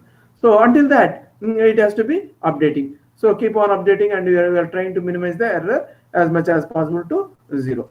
So here to update this weights depends on the step function. Look at here. If the step function is very large and it takes less time to converge, but error will be more. So for example, I hold at 10 and you are at 1. To reach to the 10, step size is 1 means you need 10 iterations. You are at 1, then the second iteration 2, third iteration 3, fourth iteration, like that you are coming 1, 2, 3, like that. So at the end of the 10th iteration, error will be 0. Then you are going to stop. In the first iteration, you said 1, my number is 10. The difference is 9. So error is more. Then I asked you to update. Then you said 2. Then error is still it is negative 8. Then I asked you to update 3, like that. This goes on every time. It is updating, and error is minimizing. So at one moment error will be 0. So what do you mean that I reached the goal? So as the step size is less, if the step size is less and you are going to converge accurately, error will be almost 0 and takes more time. So for example, your step size is maybe 2 something different. You are at 1, I am holded maybe 10, and your step size is say 20. Then you are jumped to 1 to 20, again from 20 to 1, it will goes that, and it never be reaches also. It takes much time also. So if the step size is more, assume that the step size is 2. Earlier 10 iterations is taken, now it is 2. So 1 to 3, and 3 to 5, 5 to 7, 7 to 9. Now look at here. When I'm taking the step size is 1, my error will be 0. But you are at 1, my number is 10, your step size is 2. When I am taking step size is 2, you are reaching to the goal quickly, but error is there. So you have to be very careful how to handle this step size. If the step size is very, very small, error will be very, very less and takes more time. And step size is large, it takes less time, but error will be more. So we have some trade-off between this, between the error, function, and the step size and iterations. So based on the application, whether you are concentrating time or you are concentrating error, and accordingly you have to decide. Then the other one is normalized LMS. So this normalized LMS, so far this is the standard one, and now we are going to see a normalized. So in the normalized LMS, look at them, your step size mu depends on signal. It depends on error signal. Your step size depends on incoming signal. So this mu never be zero. So sometimes your step size maybe go to infinite also. And then the other thing is here the step size is independent. Right now it is independent, but if it is independent, it takes more time to converge. So your step size should depends on the signal. Once if it is considered depends on the signal, sometimes your signal may be a zero. Or if it is signal is zero, and assume that there is no gamma, for time being there is no gamma. So your mu is equal to alpha by this, and if it is your signal is zero, then it will be infinite. So that should not be happen. So to overcome this, and your signal is added with a small constant. This gamma is a very small value. With that, this step function never be infinite. So that we have a good command and a good control on signal. So based on the signal values, your step size is going to be modified, and accordingly the next value is going to be updated. Now you can see that some examples using LMS. Desired signal is 60 degrees. Look at here. Desired signal is 60 degrees. Exactly got the main beam. And unwanted signal at minus 30 degree. At minus 30. See that. So we are forcefully placed a deep null at undesired signal minus 30 degrees. So we are assumed that unwanted signal is coming in minus 30, and with the help of LMS algorithm, we are placed the deep null. So this is possible. So signal to noise is going to be improved. Then similarly, normalized LMS. This is normalized, and you can get the deep null at 30 degrees, minus 30 degrees, and main beam is at 60 degrees. And we are also tested for number of elements for 21, number of elements for 51.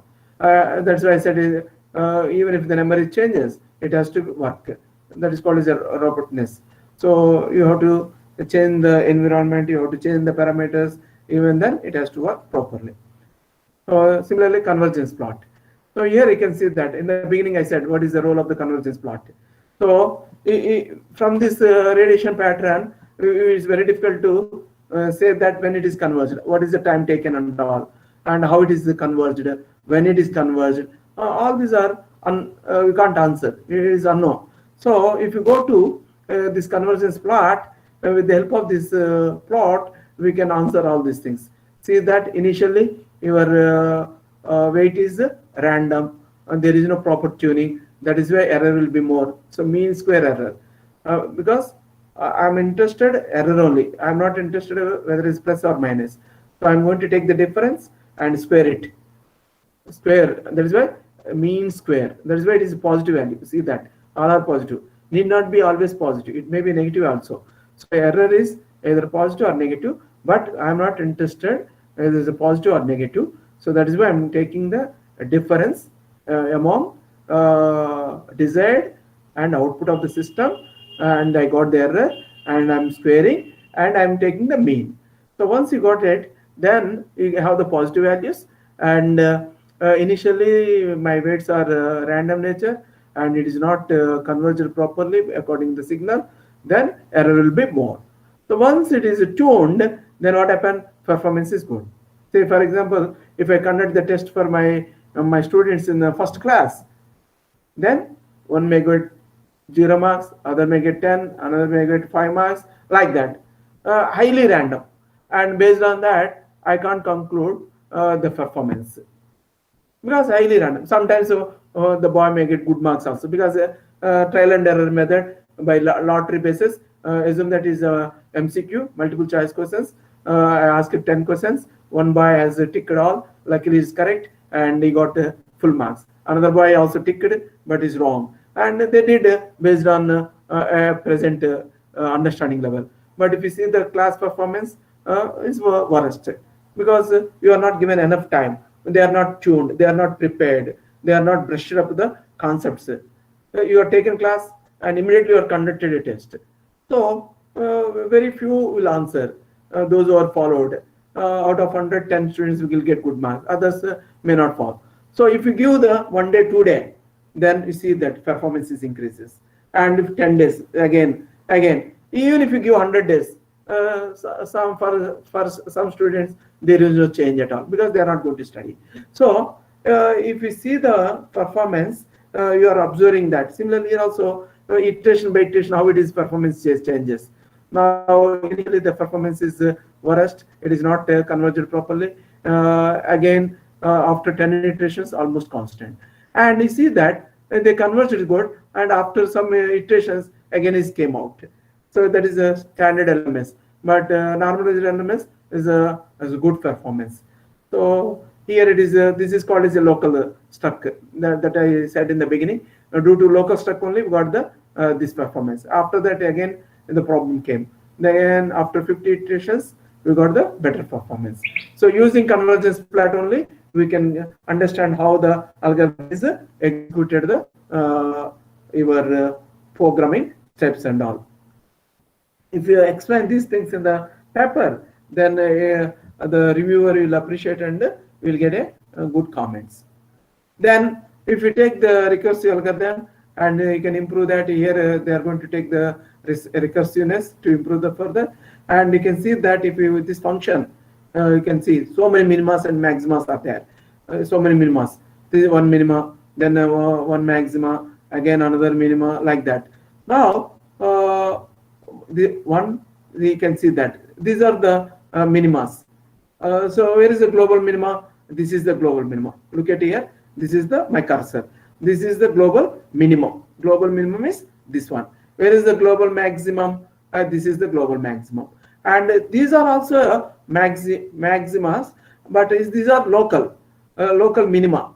These are local minima. This point, this point, this point, this point, and this point. These all are local minimas, and these are local maximas.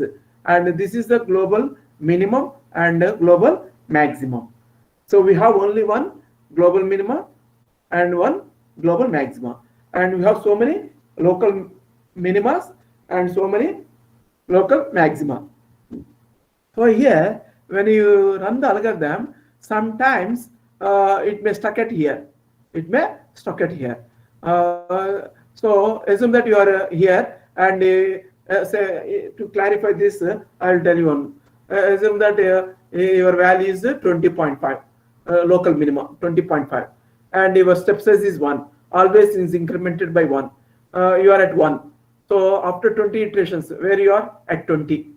Then next iteration 21. Again next iteration 20. Next iteration 21. Because the step size is 1. So always you are moving around at a local minimum only. Try to understand. Your minima is 20.5, and you started at 1, 2, 3, like that. You are coming, and 20. The next step is 21. The next step is not 22, because again error will be negative, positive. Then you are going downward. Are you catch my point or not? So you are at a local stuck. So you started at 1, and your number is 20.5. 1 and difference between 1 and 20.5. Your downward direction. Then 2 again is downward. 3 again downward. 4, like that you are coming. So based on the error, you are moving upward. When it is 20, still you are negative. Then you are going to other side, 21. Now the error is different, positive. So once it is positive, you are going back. Again negative, again positive. So you are oscillating between 20 and 25. Look at here. Your step size is 1, and you are oscillating between 20 and 25. You never touches the you never come out from the this local minima. So this is called as a stochastic minima. So to overcome that, you have to use some other algorithms. Then this is another output using a RLS algorithm. This is a constant modulus algorithm. So we'll see the other things. Okay, this is a circular orbit. Then this is a planar array, and you can have two linear arrays, vertical and horizontal, and you place properly, and you'll get the planar array. And this is the x direction horizontal array. This is the y direction array. If you multiply that, you'll get the planar array. Then you can get the radiation pattern at 40 degrees. Then at minus 60, deep null slightly is deviated. So like this, you can see that. Then these are the different outputs for different cases. And once we do, you have to tabulation all these things, and you have to see that how the side lobes and upper beam nulls and main lobe. And in the beginning, I said one has to have a good command on the antenna parameters. So now you came to know that. So you try to compare, and from that you can make a conclusion. So LMS is good, or the RLS is good, or CMA is good. So based on these results, we can conclude for this application. Okay. So if you are not happy with this LMS, then you have to go for kernel-based LMS. Then more or less same. Only this is translated to another domain, another feature space. There we are going to do the operation. That's the only difference. Here and here, both are same. All are same. Step 1, step 2. Here also same thing. So initial weight 0. Here also initial weight 0. Then error function d minus this. Here also d. The same thing. Everything same except weight updation, estimation. This is done on the feature space. You have to go to another domain, and there you have to compute and get back and do it. So with that, we can do in a better way. Then, so you can do that, and still if you are not happy, then you have to go for genetic algorithm. That we are going to see that. So this is the complete block diagram of LMS algorithm. Elements, group of elements here. Then weights, these weights are going to be adjusted or controlled by using LMS algorithm. And we got the adder. Output of the weights is mixed here, clubbed, and that output is you are monitoring with the help of the your algorithm, and you will compute here error function, and that error function is fed back to the these weights. So this is the complete LMS algorithm block diagram. Then this is anyway you are seeing, and these are the steps involved in LMS algorithm. Define the parameters. D, N. Define D means the element spacing. N means number of elements in the array. Then the desired signal, which direction signal is coming, 90 degrees or 30 degrees, where the signal is coming. Then undesired signal, in which direction is unwanted signal is coming. See, while taking the class, noise is coming means then what you are doing, you are closing the main door, or you are closing the windows. You are going to identify in which direction signal is coming. Or you assume that if somebody is walking on the corridor, then you are asking to don't move. So like that you are controlling. Similarly here also we need to control unwanted signal directions and all. Then step size, side lobes, then beam width, number of iterations, whether you want to run 100 iterations or 1000 iterations. So all these parameters you have to define. So you should know the complete idea of the problem. So once you know that, you can define. Then construct the input signal and noise environment. Then after that, you have to update the weights. So for that, you need to define the step size and error calculations and update the present value. Present value with these error calculations to next update, next iteration. What is the updated value? Then once if we got it, error will be almost 0. Then you have to ask the termination. Sometimes error may not be 0, but based on the iteration count. Iteration count is reaches maxima. Once it is reached maxima, you have to come out from the loop. and at that stage what is the levels are there, that you have to accept. Once you got the output, then you have to use the array factor and you have to develop. Then use the plot command and you have to plot the array factor and convergence plot. So these are the 6 steps involved in the LMS. First one is to define the parameters, construct the signals, and you have to develop the loop to update the weights by using the error calculations and step function. Then you have to use the array factor, then use the termination count. Then once it is terminated, get the weights, and with the help of that you have to plot the convergence plot and the array factor. So these are the main important steps involved in the LMS algorithm. Then genetic algorithm. It is a heuristic search algorithm. Already I gave the definition. What do you mean by heuristic? Once again I'm repeating. The possible solutions themselves is updating by iteration by iteration. That is the meaning of that. And you may get doubt. So how it is by themselves it is updating. When they are entering to my first class, all are my students for my subject. All are my students for my subjects. All are registered. What is their level of understanding is almost 0 for particular subject. So for example, SATET, or for EDC, electronic devices and circuit, or signal system, any subject which you are going to teach to them. In the first day, their level of understanding or the knowledge in that domain is almost 0. Fine. But all are your students since they are registered. And as the days are progressing, as content is delivered by day to day, and you see after few days, the performance is changed. Means what? They themselves is changed their behavior, their understanding level towards your subject. By iteration, by day to day, with your instructions, with your feedback, with your lecture, with your motivation, their understanding level is increasing. So all are possible solutions, all are your candidates, all are your students for your subject. 100 students are registered, and at the end their behavior is changed.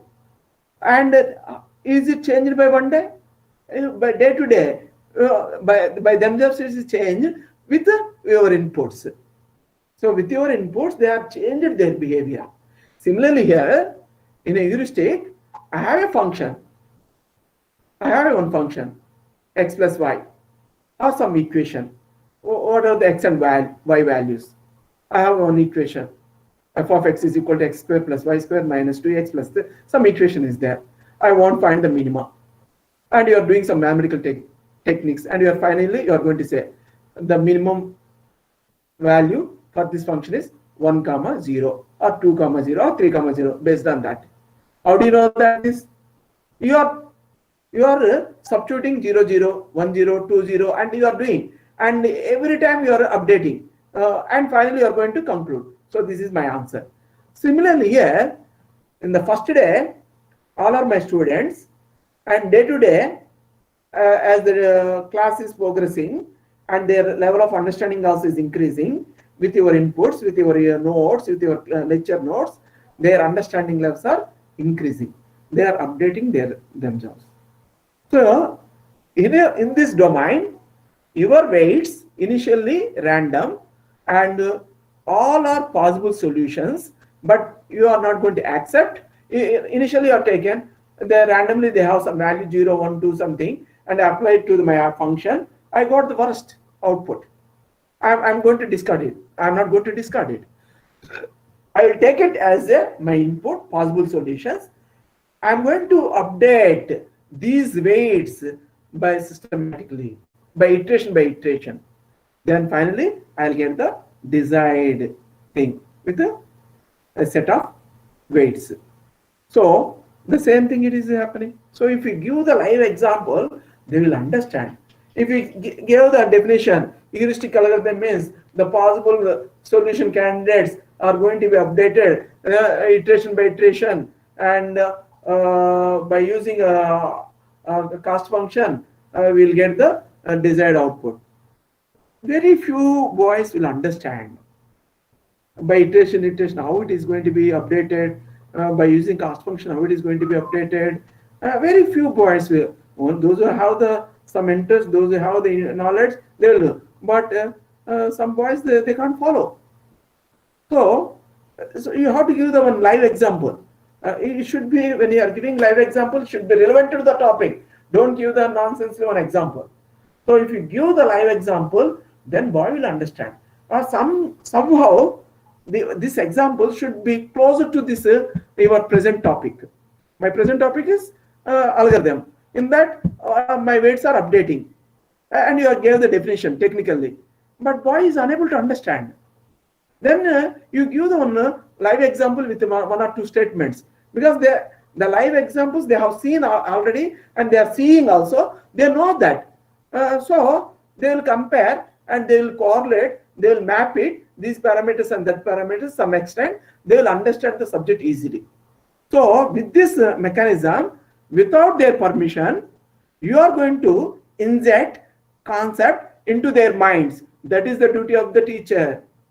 Try to understand. That is the duty of the teacher. Again, I am repeating. A plus b whole square is equal to a square plus b square plus 2ab. It is there on the book. For that, teacher is not required. Okay, it's required, but don't think that that is our duty. That is the only our duty to deliver. Along with that, we have to motivate it. We have to develop the interest. If you ask any student, they'll say maths is very tough, or this subject is tough, or this subject is easy. But that should not be happen. Actually, up to 10th standard, they should be good at all the subjects. They should not bias. They should not say English is easy, or Hindi is tough, or this is tough, this is easy, this is useful, that is worst, this is good, that teacher is. It is not correct. We should not create. We should not create that environment. Because nowadays our education system, right from the beginning, in the LKG itself, IIT, IIT, IIT, IIT, IIT. The life is IIT. It is not like that. The purpose of the education is gone. That is why our new education policy is coming. How far you are going to utilize, how far you are going to implement, that is again plays a role to get the fruits. So what I'm going to say is here, when you are going to deliver the content without their permission, our content has to go to their minds. That way you have to teach the subject. Then boy will appreciate. Then you will get the credit. If you ask my students, if you ask my boy, they never say that EDC is a tough subject, except a few candidates. Out of 100, most of the students, they'll say it's good subjects or easy subjects, because of our preparation we are not studied. That's why we are unable to answer. Otherwise, we understand the concept. It is not a tough subject. Like that you have to tell. But sometimes some boy will say this subject is very tough. It is not like that. So all subjects are easy. The way if you are going to teach, then it will be very easy. But the only thing is we should take the pains, and you have to give the examples, and you have to deliver. Then boy will appreciate it. We have to get the compliments from them. So then we'll have a good recognition in the society. Okay, that is another aspect. How much it is required on this platform. I am motivating you. Many are following.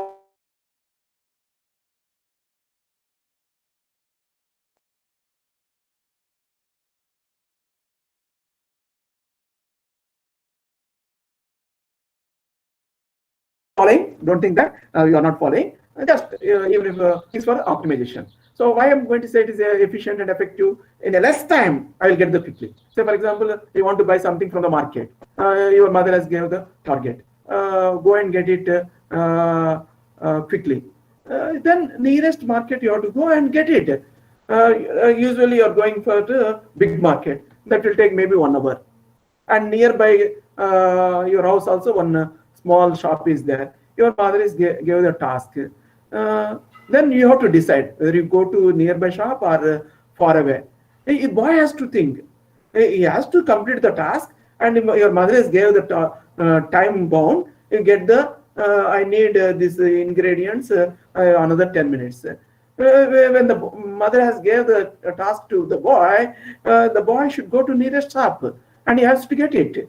Okay, frequently you are going to be what you call DMart or Reliance Fresh. It is far away, so I have to go there and have to, then mother will laugh at you.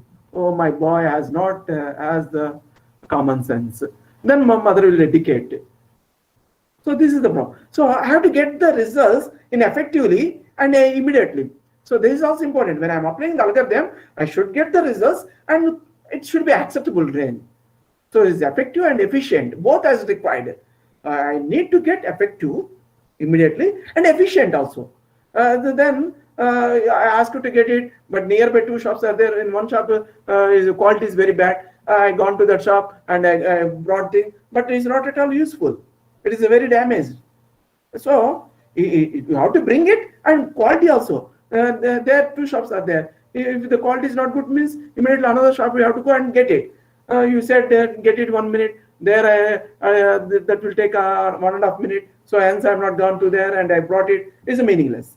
So you have to be very careful. So your algorithm should give the results effectively and efficiently. Then what are the steps involved in this algorithm? Construction of the chromosome, initialization, selection, crossover, mutation, and termination. See, in GA we are seeing this terminology. You go to another algorithm, DA or PSO or DE or Taguchi or any algorithm. We have seen the list: monkey algorithm, butterfly algorithm, ABC algorithm, ant algorithm, so many algorithms, bat algorithm, like that. More or less all are same. Approach is almost same. Terminology is different. Like slight deviations also there, but if you understand 2-3 algorithms thoroughly, maybe you are taking say 10 days to understand thoroughly 3 algorithms. Means for 3 days is required to understand 1 algorithm. And if you want to learn the 4th algorithm, again another 3 days is required. No, it takes only half an hour to understand that algorithm. Initial to learn the algorithm, it may be taking 3 days to learn 3 or 4 algorithms, and later on to learn the new algorithm, hardly it will take less than 1 hour. I'm giving guarantee, because the terminals are more or less close and operations are similar and all these things are same. So algorithm to algorithm, terminologies are different, but operations are more or less same. So once we understand any few algorithms, then understanding the new algorithm is very simple, and finding the new algorithm is also not a great thing. So try to motivate your boy, ask them to study at least 4-5 algorithms and come up with a new algorithm. So now we are going to see briefly what are the steps involved in this algorithm. Chromosome construction, how to construct your weight, that is very important, in the binary form or a decimal form, or what is that, what is the characteristics, whether the bit size is 8 bits or 16 bits or 12 bits, and the construction also. So all these things, there is a random nature on all these things. Generation of a population, whether you want to generate 100 or a 50, what is that, and their qualities. So generation of the initial population. Once you got the initial population, you have to evaluate the fitness. So with the help of the fitness only, next steps are going to be involved. So initially 100 are there, and are you going to take the 100? Out of 100, I need 2. Out of 100, for my problem, I want 2. Remaining 98, I want to discard it somehow or other. So how to pick up the 2? So to that, you have to do the fitness function. So apply the fitness function on that, and examine their quality, and you fix the threshold level. Below the threshold level, you have to discard it. Above the threshold level, you have to accept it. And it doesn't mean that above the threshold means it is correct. Compared to worst, it is good. Accept it, and then you can go for the selection method, Rowlett field selection, rank based. Say for example, in the class, I want some students. You conduct the test and give the rank, and those who got below 10, you are going to accept, and more than 10, then you are going to discard it. So based on the problem, so ranking selection, tournament selection, boardsman selection, entropy selection. So you have some criteria. Based on that you can do. Then again you have to give some training. So initially 100, then you have selected 50 based on the selection. Then for example, students, 100 students are there. Based on their performance, you pick 10. Then out of 10, you need only 2. Then again, you are giving training to these 10 students rigorously, and their performance is changed. And again, you are tested conduction. Then finally, you are taking. Similarly here also. So develop the new generation with the help of the crossover and mutation and termination. If you are not happy, you have to repeat the operation again and again. So once you got the desired output, you have to stop it. So with the help of termination. So the condition is satisfied, you stop the termination, otherwise ask them to continue. Sometimes is not at all satisfied, then you have to change the problem once again, where you did mistake control, identify and modify. Then you see that Rosenberg test function. This is one of the test function. If you see in a 3D form, 3D view, the function is like this. Then this is my equation for Rosenberg. F of x is equal to sigma 100 into xi plus 1 minus xi whole square plus xi minus 1 whole square. And your I is varying from 1 to d. Okay, so if d is 10, is a 10-dimensional function. If d is 2, 2-dimensional. If d is 3, 3-dimensional. Means I have 3 variables. Say for example, my d is 3. Then what has x1, x2, x3? That is meaning I have 2, x1, x2, because 2 minus 1. Got the point? So you have to run I is 1, 2. So I have 2 variables. So 2 means 2 variables, 3 means 3 variables, x, y, z. 4 means so a, b, c, d, like that. So this d indicates a dimension. So right now I have taken 2, x1 and x2, x1 and x2. What is my what you look at here for that 2-dimensional? This is the graph, and where is my minima? If you ask the boy, this is the equation, and your variables are x1 and x2.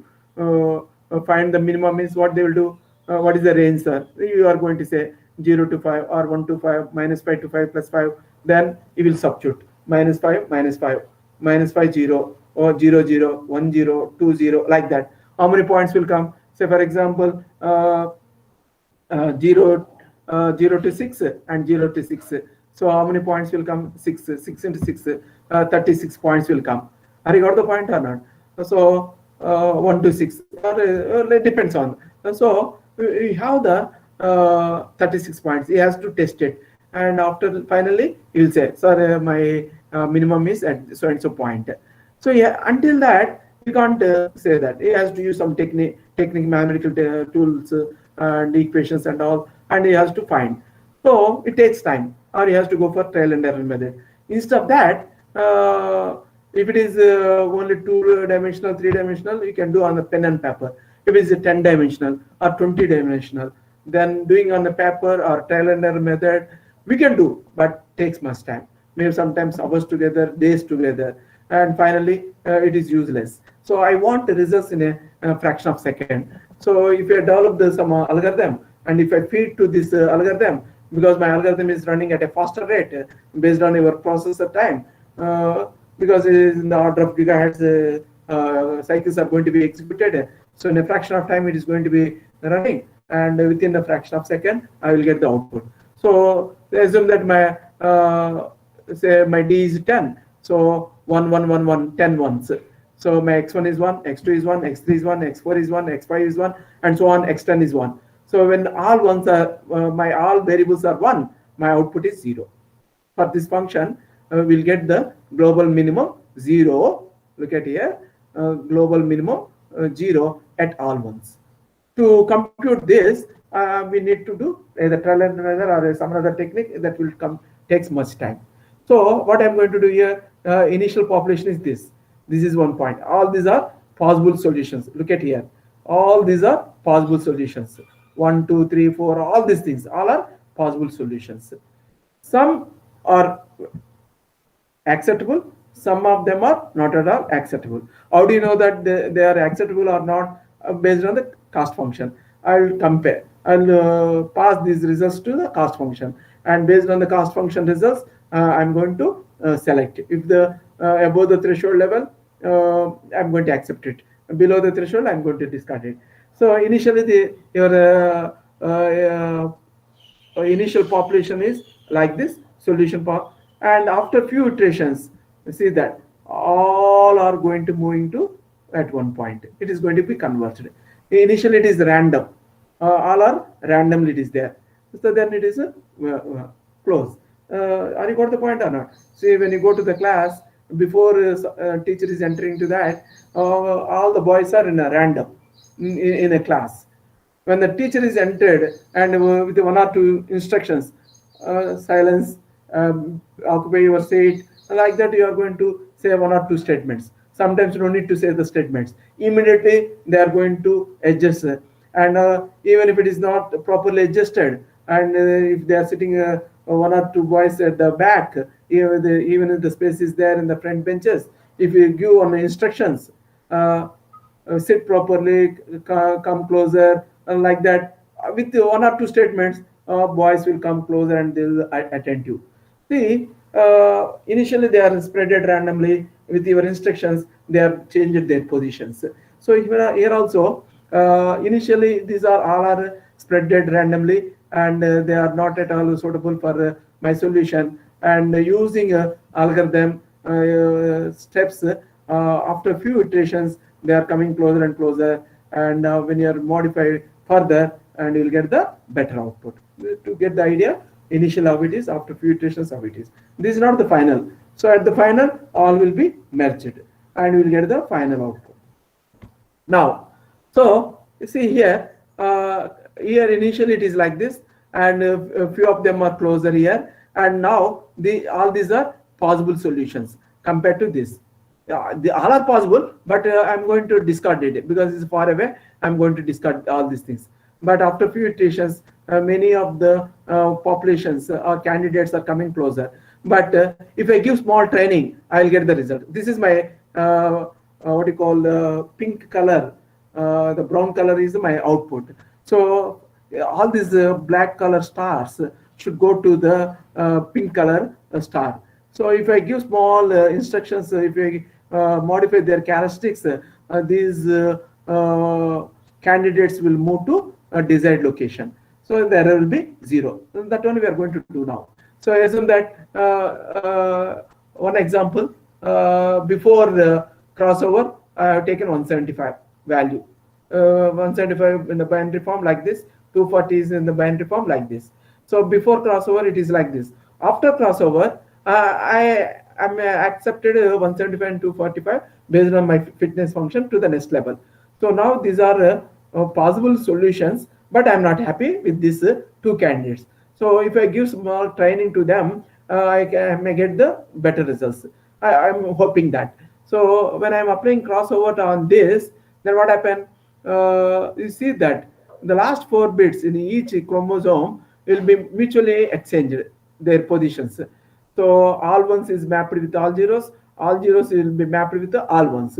So it is exchanged their bit information. So finally the value is changed. 175 becomes 160, and 240 will be turned to 255.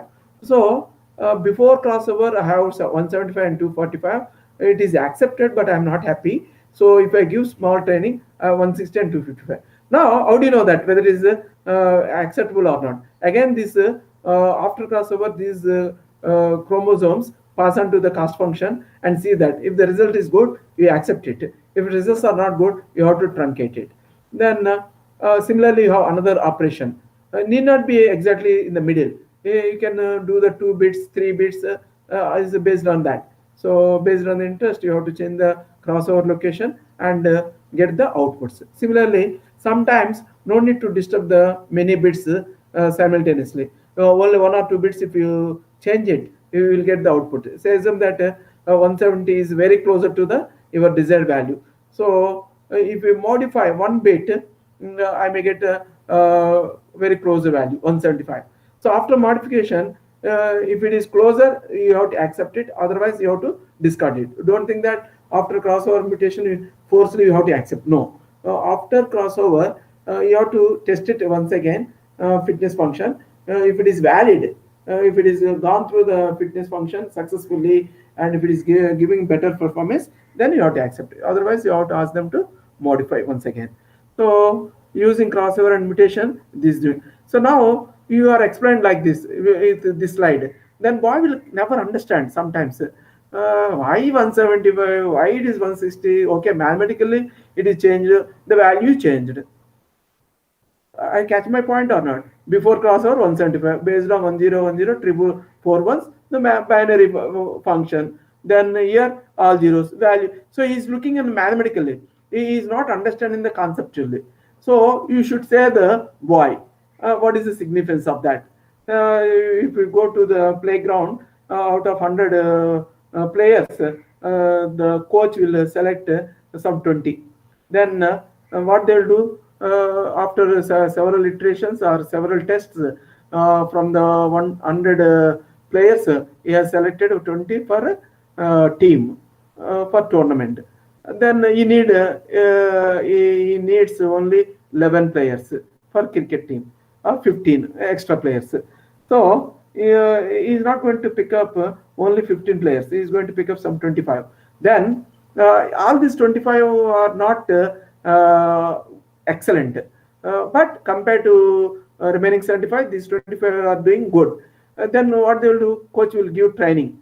Do this way, throw this way. You do this exercise. You will get the stamina.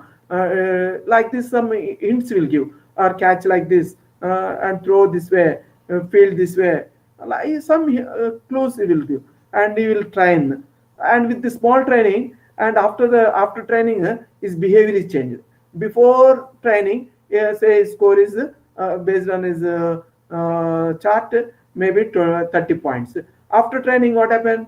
30 becomes 40. Again, after 4-5 days training, it's 50. After then it becomes excellent. His performance in that area maybe 90%. Earlier, before training, out of 100 catches, he used to catch 20. Then with the training, 30. Then 40. Then one fine morning, if you test it, out of 100 catches, you will miss the only 10. So coach has given training, and his performance changes. So this, if you say like this, and you are selected 25, and after training also, sometimes some students, they are not going to perform well. Then you have to discard it. Don't think that. So that the same thing I'm saying here also. So you take that, you train them. If they are good, they have to accept. Otherwise, discard it. Discarding means you don't allow them to, and you have to replace with another boy that position. Then you have to do that. Similarly, here also, if you give like that one example, then the boy will understand. Oh, their coach is giving some hints. Based on that, his play is changed. His shot is changed. His way of thinking is modified. Similarly, here also in our problem, the magnitude is changed with this slight modification. Then you will get the interest also, and concentration also is going to be improved. So I hope that you understand the importance of giving live examples relevant to the topic. So always give the examples relevant. If you are giving non-relevant, the boy never appreciate it. So the 1 hour, it should be content, but the relevant examples, if you give means, a boy will be active throughout the 1 hour lecture. Otherwise, after 20-25 minutes, based on the human psychology, you will lose the concentration and interest. Then the rest of the time, you will think something else. Finally, if you ask something, you can't answer because it is not followed. Body is present, mind is absent. Then finally, you will say, sir has not discussed clearly subject. That feedback you will give to the administrator. The administrator will call you why you are not addressed. You are saying, sir, I addressed, see, some of the boys have got good marks. Then administrator, why this boy is getting not? Like this, the dialogues will go. But if you want to satisfy your uh, uh, your field, and then you should get the appreciation from the boy. That is possible if you take in a lively. Then this is possible. Like then standard LMS and hybrid LMS, we can club the 2 3 algorithms. So we studied LMS and GA, both can be merged and see the differences and all. And this is the standard LMS, and it is stuck at local minima. They already is addressed, and again it is came out like one boy will perform one or two, after that he is unable to perform. But if you use that combination, it may here also some is not converged, but compared to this graph, this is giving better performance. So we can accept this method than this technique. So how these weights are going to be updated, and here the weights are moving smoothly. So like this it goes, and this is the comparison. What is the time right now? Any doubts so far? Please respond. Sir, there are few doubts. Yeah. Is it because almost we are reached the end of the slot? So there are I few said in the beginning, it is not possible to address all the algorithms. I explained detailedly 2 algorithms, LMS and GA. And with this, I hope we can learn the few more algorithms easily. Whenever the time permits, we'll see the continuation of this algorithm. We'll see the DE, if whenever it is the possibilities there. Okay, madam, what is any questions in the chat box? yes, sir. Yes, sir. We'll show that. Yeah. Questions. Or you can ask, I will answer. Sir, there's one question. Is it mandatory to perform statistical parameter tests like Wilson ransom test while using optimization algorithms to solve antenna problem? Yeah, you can see not only the antenna problems, it can be used any field. As in the antenna, you can use it. You can use it. Another? So refer books for algorithms, please. Oh, right now I don't have. Okay, I have the list of the books. I will pass on to your coordinator, sir, Parmesan, sir, after this section. Okay, and sir will pass on to you. Sir, Because right now I don't have the list. N number of books are available. I will find out and I'll give to coordinator, and coordinator will pass on to you. Sir, another question. In multi-objective optimization problem involving antenna array, how to formulate cost function? Yeah, it's good. Actually, time is very less. 2 hours is not at all possible to address all these things. How much it is possible, I have covered. I'll go back to the slides. I will answer one of the participants asked a question with one slide. How means this is the actually I thought of cover all these things. It is not possible now, right now. Whenever the time permits, we'll discuss these things detailedly. Okay, so this is the one of the participants asked how to define the cost function. So here, see, look at here. One example I'll show you. Sir, PPT. Yeah. Just a minute. This is the side lobes control, and this is the main lobe, and you are placing nulls. So how to achieve this? See here, this is the cost function, or fitness function, or objective function. Sir, your PPT is not visible. Not visible. Again, why it is? Again, I have to go back. You'll have to present. Okay. I'll do it once again. Presentation. Resume your presentation. Stop screening. Resume presenting. Fine. Getting? Yes. Yes, sir. Now, I'm going now. I'm going to the slide.